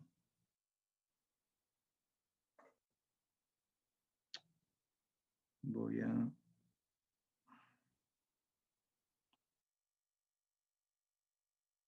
Perfecto, ven el PowerPoint, ¿cierto? Sin presentación. En este minuto. Ok. Y en este minuto ven. Bien, y ahora. ¿Se cambia? Perfecto. Bien, recapitulando, me había presentado, ¿verdad? Estos son los puntos que voy a tratar. Voy a hablar un poco de Gesitran, nuestras investigaciones y mi breve experiencia laboral. Como le había comentado, somos un grupo de ingenieros, futuros ingenieros y otros que ya estamos titulados. Estamos a cargo del profesor Tomás Echeverría. Hacemos investigación, diferentes niveles, y también asesoría técnica. Nuestras áreas de interés, las mencioné, ¿verdad? Son las que están ahí. Y como mencioné, lo vuelvo a hacer porque es importante, ofrecemos investigación científica con un fuerte componente de ingeniería aplicada, y por otro lado, asesoría técnica con un fuerte componente académico, ¿cierto? Tenemos la flexibilidad suficiente para entregar esos servicios, y se agradecen, digamos, al momento de nosotros presentar nuestro trabajo. Es algo importante que prestamos nosotros. Pues bien, el espíritu de estas charlas es que yo les presente sobre mi investigación, ¿verdad? Ahora bien, considero que es mucho más enriquecedor mostrarle un grupo de trabajos que hemos desarrollado para que ustedes se puedan hacer una visión mucho más amplia de lo que en realidad investigamos en el área de vialidad y de gestión de infraestructura. Sí, entonces hice una selección de 4 investigaciones de magíster que hemos desarrollado en el laboratorio en los últimos años, y adicionalmente se me había solicitado, ¿verdad?, que pudiese vincular estas investigaciones con lo que nosotros aprendemos en pregrado. Yo lo voy a hacer de manera paralela, es decir, les voy a ir comentando en qué parte aparece esto. Porque en la primera investigación corresponde a Ariel González 2017. Si ven la imagen de la izquierda, disculpen, ¿ven mi mouse? Sí, sí se ve. Perfecto. Si ven la imagen de la izquierda, ¿cierto? Y han tomado fundamento de diseño vial, y bueno, diseño vial avanzado, si es que lo van a tomar, es una imagen clásica de la clase, ¿cierto? Que muestra las variables que explican la velocidad de operación, ¿cierto? Una de las cosas importantes es que nosotros hacemos investigación acumulativa, es decir, tomamos un fenómeno muy complejo e investigamos en unas variables determinadas, ¿cierto? De forma tal de que al momento de juntar muchas investigaciones podamos explicar de manera más integral una problemática que es compleja, ¿verdad? O si no, tendríamos que, por ejemplo, hacer una tesis doctoral para poder explicar más cosas en una misma investigación. Entonces, para ello, Daryl, con el fin de caracterizar las condiciones individuales, que es una de las variables que explican la velocidad de operación, propuso investigación que se denomina caracterización del estilo de conducción usando el inventario multidimensional de estilos de conducción. Pues el estilo de conducción se define como los rasgos o las características que perduran en el tiempo, es decir, cómo las personas escogen conducir a través de un periodo sostenido de tiempo. Pues bien, para ello, lo que él desarrolló fue un cuestionario de conducción en carretera, que no es otra cosa que una adaptación del inventario multidimensional a la realidad chilena, que es una batería de preguntas que si a uno de ustedes se le aplica, posterior a un análisis estadístico, ¿cierto?, van a entregar sus preferencias de estilo de conducción. En este trabajo, Daryl encontró 6 estilos de conducción: prudente, reducción de estrés, riesgo y alta velocidad, agresivo, ansioso y disociativo, que tienen unas características cualitativas determinadas. Muy bien, para vincularlo un poco con el inicio de la presentación, ¿cierto? El trabajo de Daryl habita en el mundo de la psicología del tráfico, y su procedimiento principal es a través de encuestas y análisis estadísticos. Él trabajó con un grupo de varios profesionales, digamos, donde estaban psicólogos de nuestra universidad también. Muy bien, eso motivó mi investigación del año 2019, que se titula Efecto del estilo de conducción en la velocidad de operación en curvas verticales convexas de caminos bidireccionales. Y esta figura resume de buena forma de qué trata mi investigación, ¿cierto? Nosotros tomamos una población de conductores, lo hacemos circular por una geometría determinada, que en este caso son curvas verticales convexas, ¿cierto? Estudiamos en diseño vial avanzado, en fundamento de diseño vial, por ejemplo, y le ajustamos modelos de velocidad de operación, que se utilizarán posteriormente en el diseño o en la gestión del tráfico.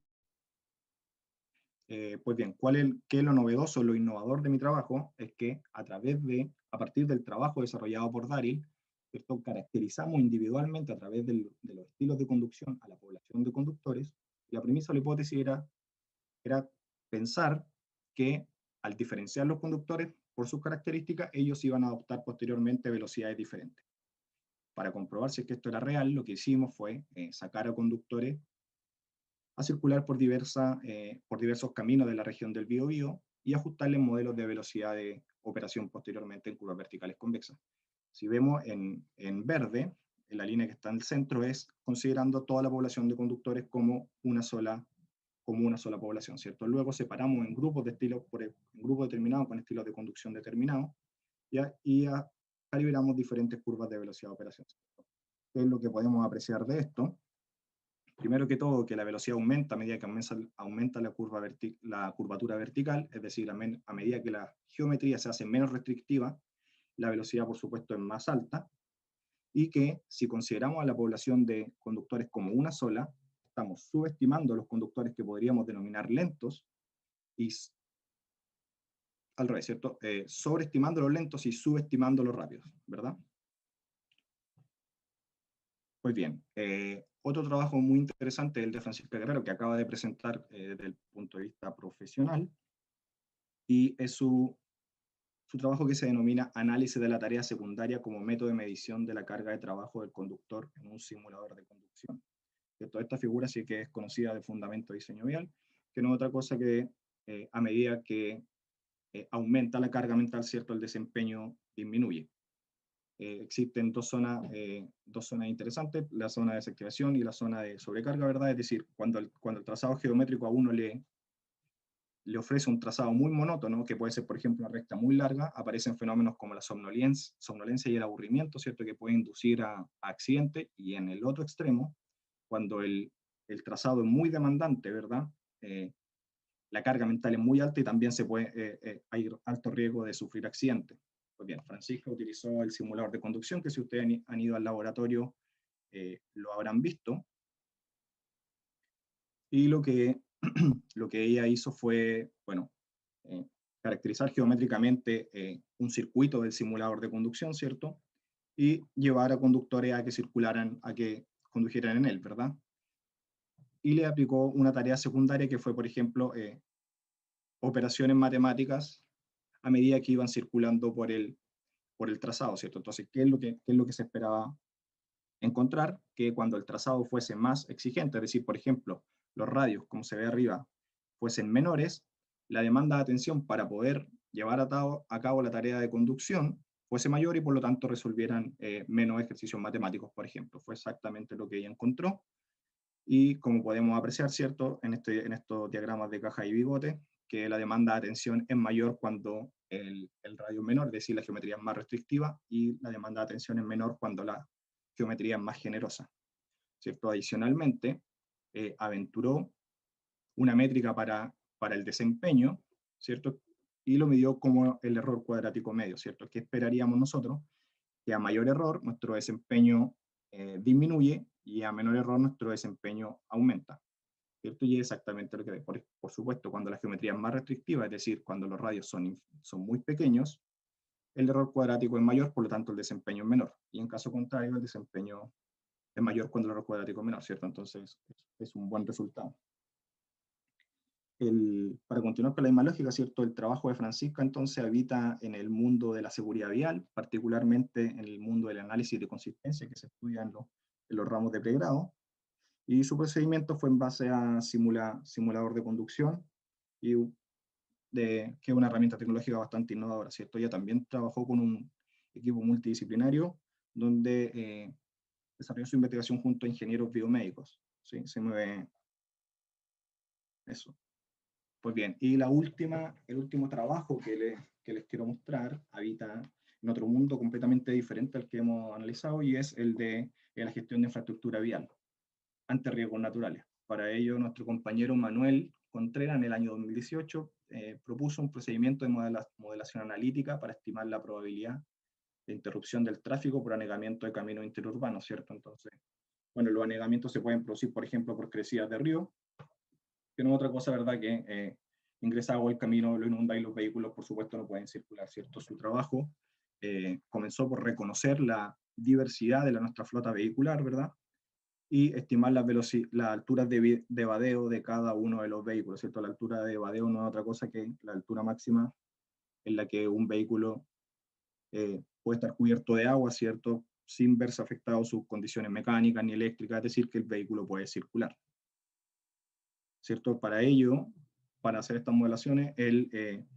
hizo modelaciones analíticas, por ejemplo, de secciones de río y simuló crecidas, y encontró y modeló curvas de probabilidad de interrupción de tráfico, ¿cierto? Este tipo de curvas es mucho más común verlo en el área estructural, que son las llamadas curvas de fragilidad, ¿cierto? Pero no son otra cosa que curvas log normales que indican que a medida que aumenta, en este caso, la altura de anegamiento, ¿cierto?, la probabilidad de falla, en este caso que es interrupción de tráfico, aumenta, ¿verdad? Bueno, acá se encuentran cosas interesantes inmediatamente. Por supuesto, los vehículos livianos necesitan menor altura de anegamiento para haber interrumpido el tráfico, a contramano de los vehículos pesados, ¿cierto? Los diversos colores son, por supuesto, diferentes tipos de vehículos. Por ahí están los SUV, camiones, más grandes o menos grandes, etc. Vehículos pequeños, cosas de ese estilo. Muy bien, para continuar con la misma lógica, ¿cierto? El trabajo de Manuel habita en el área de la gestión de infraestructura vial, particularmente en la gestión de riesgos naturales. Él utilizó modelación analítica, teoría de la confiabilidad, y trabajó con un equipo multidisciplinario de la área hidráulica e hidrológica de nuestra carrera. Porque antes de pasar a esto, como primera reflexión, ¿cierto?, decir que el área de vialidad, al final del día, es mucho más que calcular velocidad y diseñar curvas, digamos. ¿Sí? Como habrán podido ver, es un área muy amplia que integra muchas otras áreas de nuestra carrera o inclusive de otras carreras. Entonces, para que uno siempre tiene la idea, digamos, cuando va recién a ingresar a esto, que solo va a estar calculando curvas y va a estar haciendo diseños geométricos. Y luego uno se da cuenta que no es así, digamos. Pues bien, mi breve experiencia laboral, me pidieron que hablara de mi práctica, ¿cierto? Pero como he trabajado un poco, ya me parece también bueno que les comparta un poco de la otra experiencia que tengo. Bueno, mi práctica profesional la hice en el año 2015. Yo salí de la universidad el año 2017, así que la práctica la hice el 2015.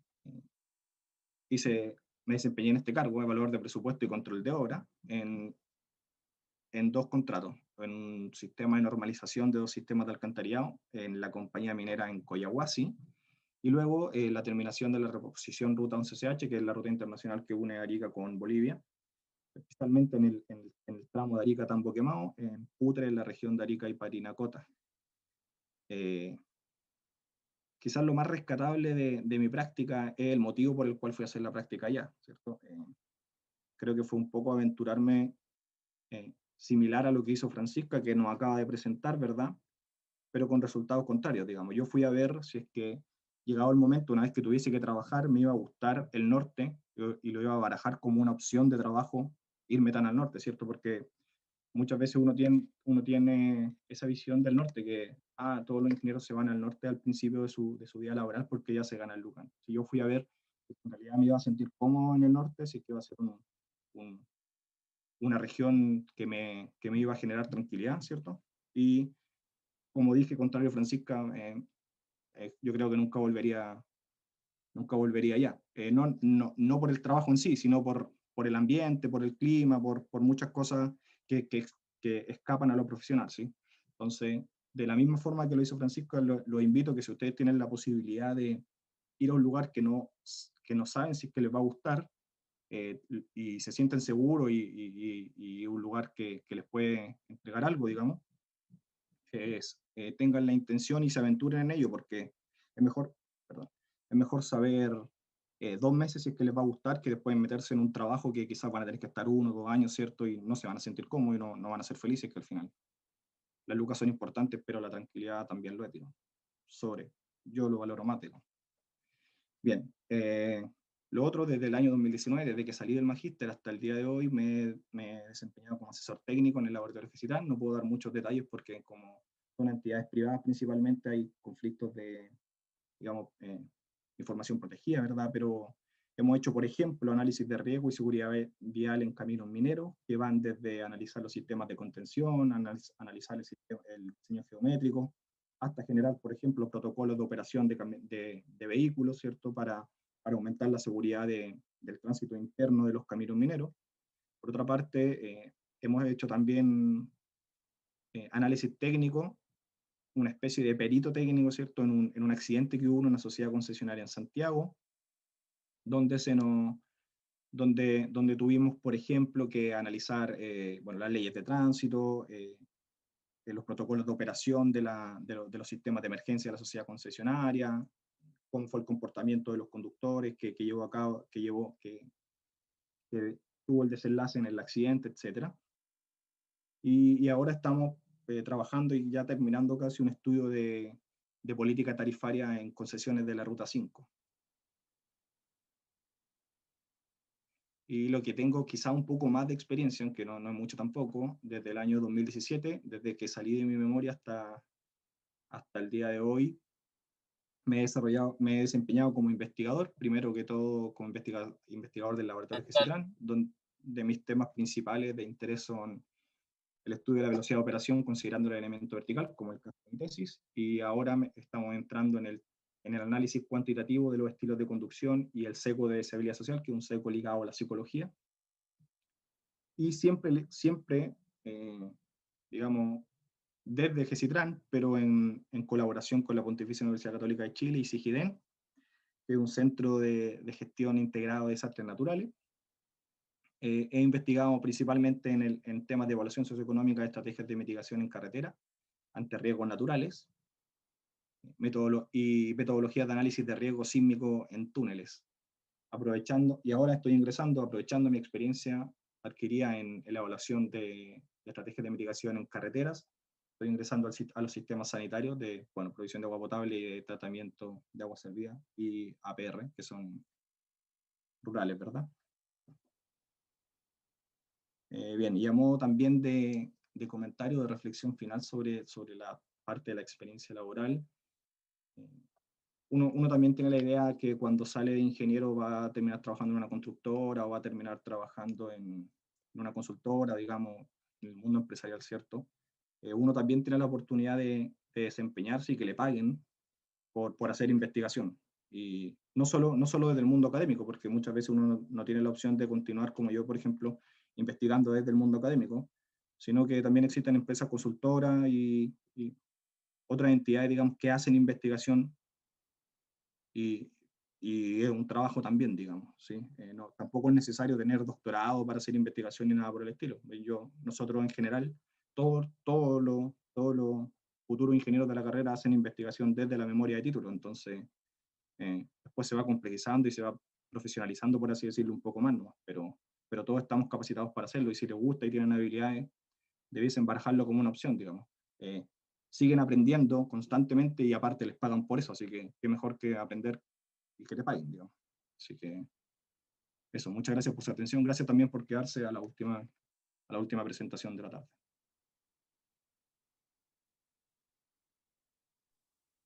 Gracias, Pablo, por la presentación. Estuvo bastante completa. Y ahora dejamos el espacio para las consultas a cualquiera de los 4 expositores. Están los 4 presentes. Así que cualquiera, si tiene alguna consulta, puede pedir la palabra. Cristóbal tiene la mano levantada.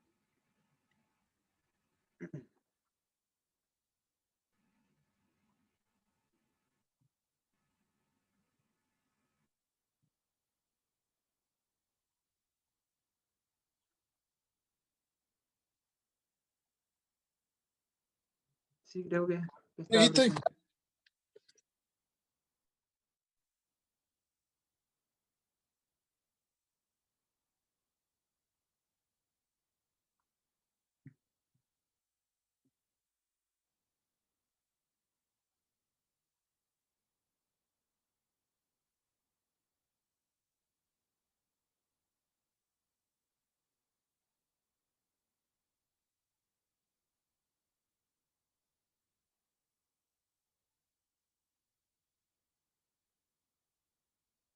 Claro,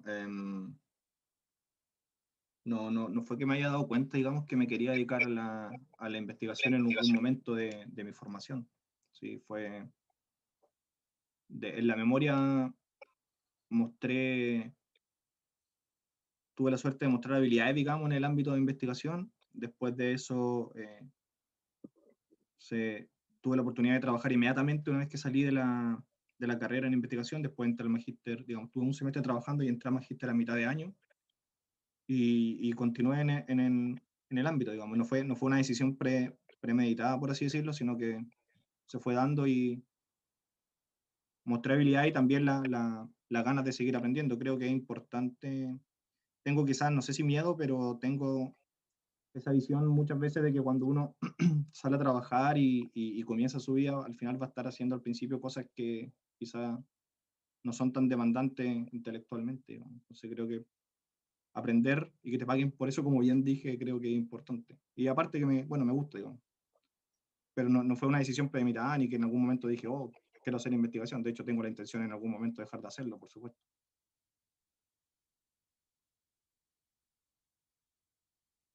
Y otra cosa, y bueno, y adicionalmente tengo la suerte que no solo hago investigación, también hago consultoría, hacemos consultoría, entonces quizás si estuviese haciendo solo investigación, vería más próxima a mi salida, digamos. Pero como también me estoy nutriendo del mundo laboral duro, por así decirlo, es una doble motivación para seguir. Eso.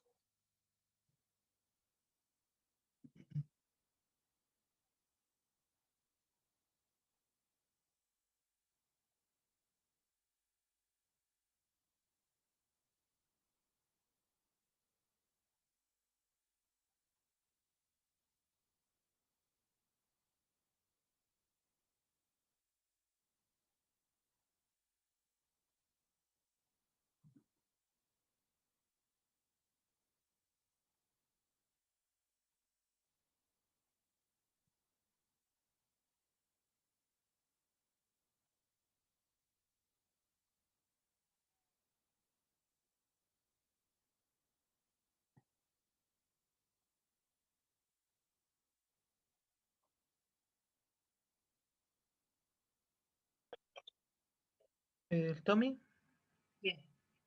Juanito. Ya, ¿cómo se hace? Depende de la situación, obviamente, pero en este caso en particular, primero tienes que hacer un diagnóstico, digamos, y eso significa recoger información. Ahora, ¿qué fuentes de información hay para rediseñar como la operación del sistema de transporte? Mediciones en terreno, encuentra origen del destino, por ejemplo, y sobre todo, nosotros tenemos una herramienta que se llama AdaTrap, que básicamente te permite a partir de los BIP de la gente construir una especie de matriz de viaje. Entonces, con eso tú tienes una estimación de más o menos dónde están los puntos críticos de la ciudad y en base a eso vas a reafirmar esos puntos críticos con mediciones en terreno. Y una vez que tienes esas mediciones en terreno, tienes que diagnosticar en el fondo qué tan crítico o qué tanta holgura tiene cada, cada punto. No hacemos una modelación tan compleja porque a pesar de que los cambios se produjeron, por ejemplo, a nivel de la red completa, los puntos críticos son como acotados, ¿cachai? Tú, dada que tiene información histórica, sabes igual dónde se producen los principales problemas y cómo es que afecta en el fondo cuando tú aumentas o disminuyes la oferta de transporte en un determinado punto. Entonces, es mucho más que se va redistribuyendo en base a la priorización de puntos críticos que hacer una modelación completa de la red. Además que el comportamiento más o menos de la red tú la conoces y no necesitas hacer una modelación completa para saber hacia dónde va la gente, porque por más que haya muchas personas que dejaron de hacer sus viajes, tú tienes más o menos que la estructura se mantiene, ¿cachai? Entonces pasó mucho más por determinar holguras y ¿cómo se llama? Y carencias que por hacer una modelación como muy sofisticada de la red completa.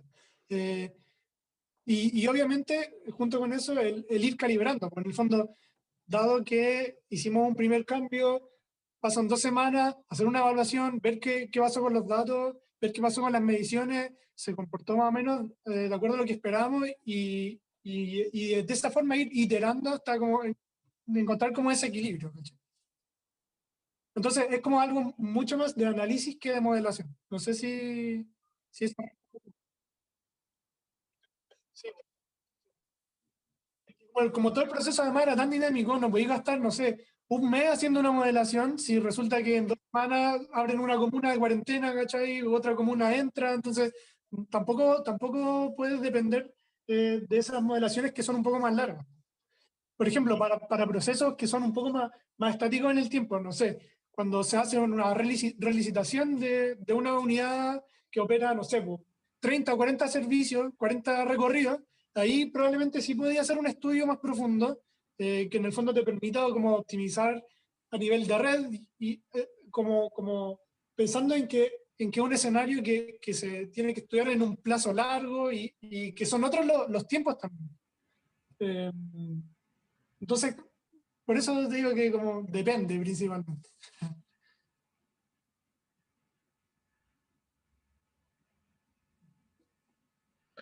Bueno, en mi caso, bueno, la respuesta es mucho más simple de lo que uno podría esperarse. Mira, en la práctica, y voy a elaborar mi respuesta a continuación, me baso en métodos, en un programa de optimización y en Excel. No he requerido de un software. Ahora, no, hay que hacer el alcance de todas formas. Como bien mencioné, el proyecto es un proyecto interdisciplinario. O sea, hay otras personas trabajando, hay chicos que no sé si son informáticos o le pegan a la informática y son matemáticos. O bueno, en realidad no son chicos, ya son profesionales que también trabajan para la U, deben ser investigadores de la U. Y en el fondo, ellos se meten más mano en lo que es codificación del problema de optimización que yo propongo. Ahora, como bien dije, mi investigación se basa en elaborar matrices de origen-destino a partir de mediciones con dispositivos. Tenemos 2 tipos de dispositivos, principalmente. Tienes cámaras con las cuales solamente tienes los datos totales de cuántos suben y bajan, pero no la distribución de viaje, así que no puedes llegar a ser la matriz. Y tienes, por ejemplo, los otros sensores que te decía yo que individualizan los usuarios del sistema, pero normalmente tú tiendes a subreportar, porque no todas las personas que se suban a la micro van a tener un celular que además tenga el Wi-Fi habilitado, por ejemplo. No hay forma nunca va a poder medir la totalidad de los pasajeros que se suben. Entonces, bueno, y si bien eso sí los puede individualizar, ahí tú no sabes la cantidad real de viajes. Entonces tienes que buscar una combinación. Bueno, en particular este trabajo busca compatibilizar ambos sistemas. ¿Se pueden hacer con ambos separados? Probablemente. Pueden tal vez complementarse con otro tipo de aparato, sin duda. Pero en particular, esta investigación que está realizándose con este proyecto FONDEF se basa en estos dos tipos de dispositivos. Los que te miden afluencias totales, interacción, se suben del bus, se suben del bus, bajan del bus. Y tenemos el caso de las mediciones individuales que vienen a complementar el problema de optimización dentro de las restricciones. O sea, y esto ya es completamente spoiler, así que en caso que la gente de aquí después pueda acceder a mi defensa, lo va a tener que volver a escuchar. Mi problema se basa en el modelo de maximización de entropía. La maximización de entropía lo que responde es, te tiende a ajustar la matriz para que sea lo más plana posible, o sea, lo más parejita. Ojalá que todas las celdas tuvieran el mismo valor. O sea, si tiene un total, te lo trata de dividir lo más homogéneo posible, y lo que hace entonces el problema de optimización es que te lo restringe en función de los totales que tú pudiste medir con las cámaras. En el fondo, tú sabes cuál es la suma de las filas, cuál es la suma de las columnas, y tienes que intentar de que los elementos de cada una de las celdas sean lo más parecidos posible, lo más parejo, de manera que se compatibilice en el fondo el hecho de que no sabemos cuál es la distribución. Ahora, uno podría pensar de que con ese modelo se pierde el ajuste, o sea, te va a decir de que es igual de probable de que las personas que vienen de Walpen se bajen en el centro a que sigan de largo para las lomas, entonces al final no me va a decir nada. Pero la verdad es que no, la verdad es que tiene un buen ajuste por sí solo, tiene un ajuste más o menos decente. Lo que sí es que si además lo complementas con las mediciones de los sensores, de los equipos, de los dispositivos, en el fondo, es que ahí tú ya tienes, si bien no el total de viajes, tienes una idea de cuáles son la proporción de viajes. O sea, tú de los viajes que fuiste capaz de detectar de Walpen en adelante, sabes de que la mayor parte se baja en el centro y solo una pequeña parte te sigue largo hacia las lomas. Entonces, cuando tú le metes como restricción las mediciones que realizas con otro tipo de sensor, se complementa mucho más, y ahí sí que el ajuste es mucho mejor. Ahora, como te digo yo, en la práctica yo me he basado solamente bueno, tuve que hacer, sí, la gran pega que tuve que hacer fue que tuve que revisar fondo manualmente las grabaciones enteras. O sea, estuve viendo un video de 14 horas del bus ir para allá, para acá, y tuve que fondo hacer la matriz manual, que en el fondo es básicamente lo mismo que si hubiera estado arriba del bus y fuera contando in situ. Y eso compararlo con lo que me tire el modelo. Ahora, lo bueno que tiene este modelo es que al final no es un modelo predictivo. No tengo que inventarme parámetros en el fondo para que me intente adivinar a dónde se bajó la gente, sino que es un modelo que intenta replicar una medición que ya está hecha, que viene a ser los totales de demanda, la subida y la bajada de los pasajeros. Entonces, eso, en realidad, como te digo, es un modelo que igual es simple, pero cumple con su cometido. Al menos en lo que ha sido mi aporte personal dentro del proyecto, no he tenido mayor injerencia en lo que es la codificación de lo que requiere este programa de optimización, pero sí en el planteamiento. Y eso, básicamente mi trabajo ha sido más, como te digo, Excel, no me movió de ahí. En un momento creí que iba a tener que codificar en MATLAB y no fue ni siquiera necesario, porque o sea, ya estaba todo inserto dentro del otro proceso que cuando se encarga otra persona. Ujú. No sé si hay alguna otra consulta.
No sé si alguien más va a responder. Voy a tomarme la libertad. En mi experiencia, sí sirve R. Y porque te permite hacer análisis de datos y una infinidad de cosas, en realidad, transformaciones como para procesos de automatización, te permite hacer análisis estadístico, trabajar con bases de datos súper grandes. Si es que voy a aprender R, yo lo recomiendo, porque de qué sirve, sirve, especialmente cuando tenéis que trabajar mucho con datos. Lo otro que también recomendaría es saber aprender a trabajar con algún motor de base de datos, ¿no? O sea, depende mucho de la pega que uno haga, pero por ejemplo, en mi caso particular, que tengo que trabajar mucho con transacciones, con GPS de buses, con eh, información histórica así a gran escala, es súper útil saber cómo trabajar con un motor de base de datos, SQL o Postgres o algo de ese estilo, porque en el fondo te enfrentáis a volúmenes muy grandes que ya el Excel no te permite manipular y que sí o sí en algún punto necesitas sacar información y esa es la forma en que uno puede acceder a ella. Eh, yo no la aprendí cuando estaba en la universidad, la tuve que aprender un poco sobre la marcha. No es tan difícil, igual trabajar con un motor de base de datos no es tan complicado. Es como un lenguaje de programación igual bien básico, pero de que es útil y muchas veces necesario, sí, sí lo es. Y puede servir para marcar diferencias también. Pues se nota cuando algún compañero de la pega no cacha, tiene que andar acudiendo a los demás como, oye, ¿me podéis sacar estos datos, esta información? Y en el fondo, igual te limita un poco no saberlo, pero no es tan difícil de aprender, si es que lo necesitas.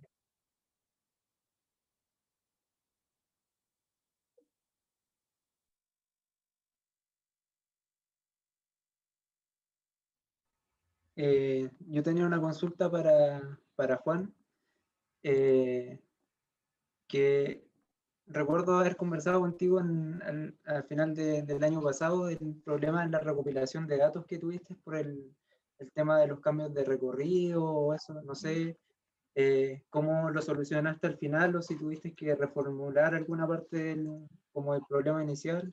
Sí, no, nada, menos mal. Mira, tengo dos bases de datos importantes con las cuales estoy trabajando. Uno tiene que ver con la flota de la línea en estudio, que básicamente estuve viendo cómo se iban distribuyendo los recorridos de los distintos buses. En el fondo, no se da de que todos los choferes manejen en todos los periodos del día durante distintos días. O sea, normalmente existen convenios donde, por ejemplo, se la arreglan entre ellos. Yo voy a hacer todos los recorridos de la mañana esta semana, tú sí los de la noche, por ejemplo.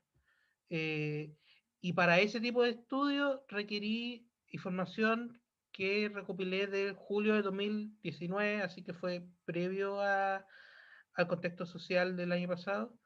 Y para lo que fue las mediciones de demanda, que es la otra parte o sea, la otra gran fuente de información que necesitaba, se hizo una grabación de un día piloto de enero de este año, que ya definitivamente fondo, el patrón de viaje está, entre comillas, en vías a vuelta de la normalidad y en definitiva no iba a responder a grandes ¿cómo se llama? Irregularidades. Bueno, incluso en el caso que hubiera sido así, en el caso que hubiera sido efectivamente de que anden todos los patrones alterados, de que la gente, por ejemplo, vuelva más temprano a su casa y que se vea raro, al final del día mi modelo de lo que responde básicamente es cómo el modelo virtual en el fondo se ajusta a los datos reales. En el fondo lo estamos tratando de modelar por qué la gente viajó, cuándo viajó. Solamente tengo las mediciones de la gente que viajó y estoy tratando de buscar un sistema que sea capaz de replicarlo. Entonces, incluso si hubiera sido un proceso donde había mucho ruido de datos, bueno, ya si hubiera sido, no sé, muy terrible, ya sí hubiera sido malo, pero si hubiera habido un pequeño desajuste, como el que te digo yo, de que la gente no estuviera manteniendo un comportamiento igual al cotidiano, en el fondo, tampoco hubiera sido gran problema. Aún así, como te digo, al final de cuentas no hubo No influyó en mayor, claro. Así que sí, no tuve ningún pormenor al final con el tema de la toma de datos. Qué bueno. Sí. No sé si queda alguna otra consulta.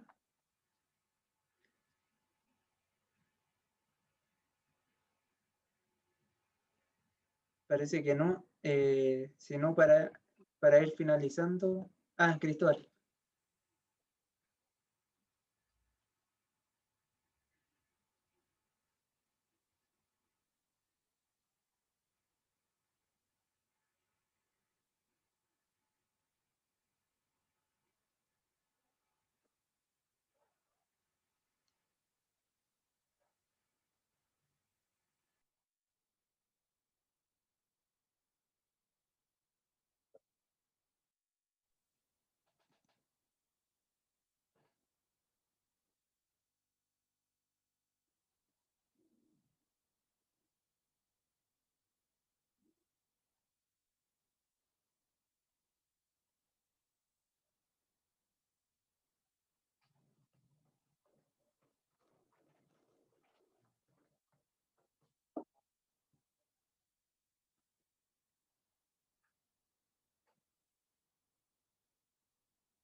Sí, sí, Francisca se fue, así que creo que voy a tener que responder yo, ¿no?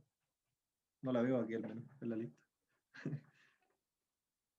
Sí, pero bueno, son diversas cosas que hay que tener en cuenta. Lo primero, al generar estos experimentos que tienen varias variables incluidas, digamos, física y humana, etcétera. Lo primero es tratar siempre de dejar las variables que uno no quiere evaluar lo más constantes posible. ¿Sí? Entonces hay mucho trabajo detrás de poder estandarizar el experimento de forma tal de que esas variables no generen ruido. Ya, por ejemplo, en mi caso, no sé, por ejemplo, al circular por las curvas verticales, que fue las que analicé yo, ¿cierto? Que el despeje lateral, que bueno, primero que todo, que el ancho de pista sea siempre el mismo, ¿verdad? Que los caminos se más o menos parezcan, ¿verdad? Que los despejes laterales sean más o menos todos iguales, de forma tal de que eso no sea una variable que después entra a generar ruido. Eso es lo primero. Estandarizando el experimento lo más posible, que podemos enfocarnos bien en las variables que queremos medir. Luego la parte del comportamiento humano ya es bastante más complicada, ¿cierto? A modo de experiencia personal y mi investigación, nosotros utilizamos, bueno, conductores reales, por supuesto, en carreteras reales. Ellos utilizaron para empezar sus vehículos, ¿verdad? No es lo mismo que tú les entregues un vehículo que ellos vayan a conducir y que conduzcan su vehículo de todos los días, digamos. Entonces, esos también son factores que inciden. De manera similar, nosotros teníamos que aplicarle el cuestionario de estilo de conducción que hizo Daryl, que les comenté, ¿cierto? Y además se les pagaba a ellos un incentivo, por supuesto tienen que tener algún incentivo para prestar su auto en primer lugar, y en segundo lugar, tenerme a mí sentado 3 o 4 horas con un GPS instalado en su vehículo, ¿verdad? Entonces, es súper importante la forma en la que se genera el experimento también en este punto. No es lo mismo que tú les digas, que tú les asegures que independiente de lo que contesten en el cuestionario de estilo de conducción, ellos van a estar seleccionados, a tú ponerlo como un prerequisito, ¿verdad? Porque si le estás ofreciendo dinero y le estás diciendo, pero primero contéstame esto, lo más probable es que, por ejemplo, ellos traten de responder que son buenos conductores, que justamente lo contrario a lo que uno espera encontrar en su respuesta, ¿cierto? Que lo que uno espera es que ellos sean honestos y para poder crear más variabilidad de datos, ¿cierto? Entonces es súper complicado cuando se trabaja con personas, porque bueno, el comportamiento humano, ¿verdad? Es muy diverso, entonces creo que el control de los datos y de la validación y de la confiabilidad de los datos, si es que tu pregunta apuntaba a eso, pasa mucho por ser súper riguroso y súper estructurado al momento de generar el experimento, ¿cierto? Y pensar en todas las posibilidades de que te mientan, por ejemplo, de que traten de entre comillas, venderse, ¿cierto? Como personas mucho más, porque quizás si tú les dices, oye, te voy a pagar para que vaya a conducir, y ellos pueden decir, tengo que hacerme ver como que soy un buen conductor, pero justamente en la investigación lo que uno busca es el comportamiento real. Pues. No sé si respondí más o menos lo... Ahora, sí, ahora con respecto a la validación de los datos, una vez modelado ya, lo que se hace es lo que creo que se hace en varias partes, digamos, es, de la totalidad de datos obtenidos se deja una parte para validar la modelación matemática, digamos, ¿sí? Se utiliza un porcentaje de los datos y otro para validar, y así, digamos. Pero eso ya es análisis estadístico, no es de comportamiento humano. ¿No?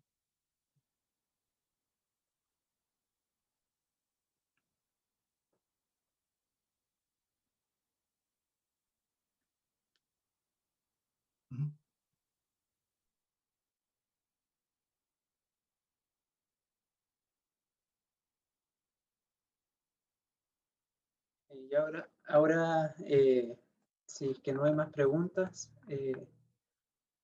solo queda agradecerle a los cuatro por su disposición y ganas de ayudarnos en esta instancia, que en verdad es súper provechosa para nosotros como estudiantes y que nos permite visualizar de mejor manera la parte laboral del área y ayudarnos a elegir bien cuál va a ser nuestra área de especialización.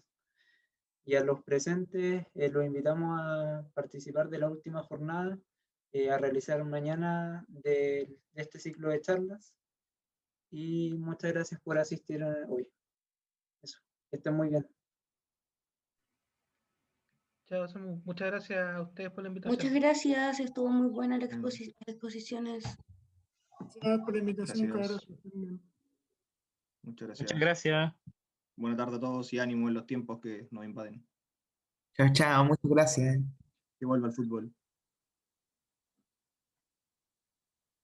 Chao, muchas gracias.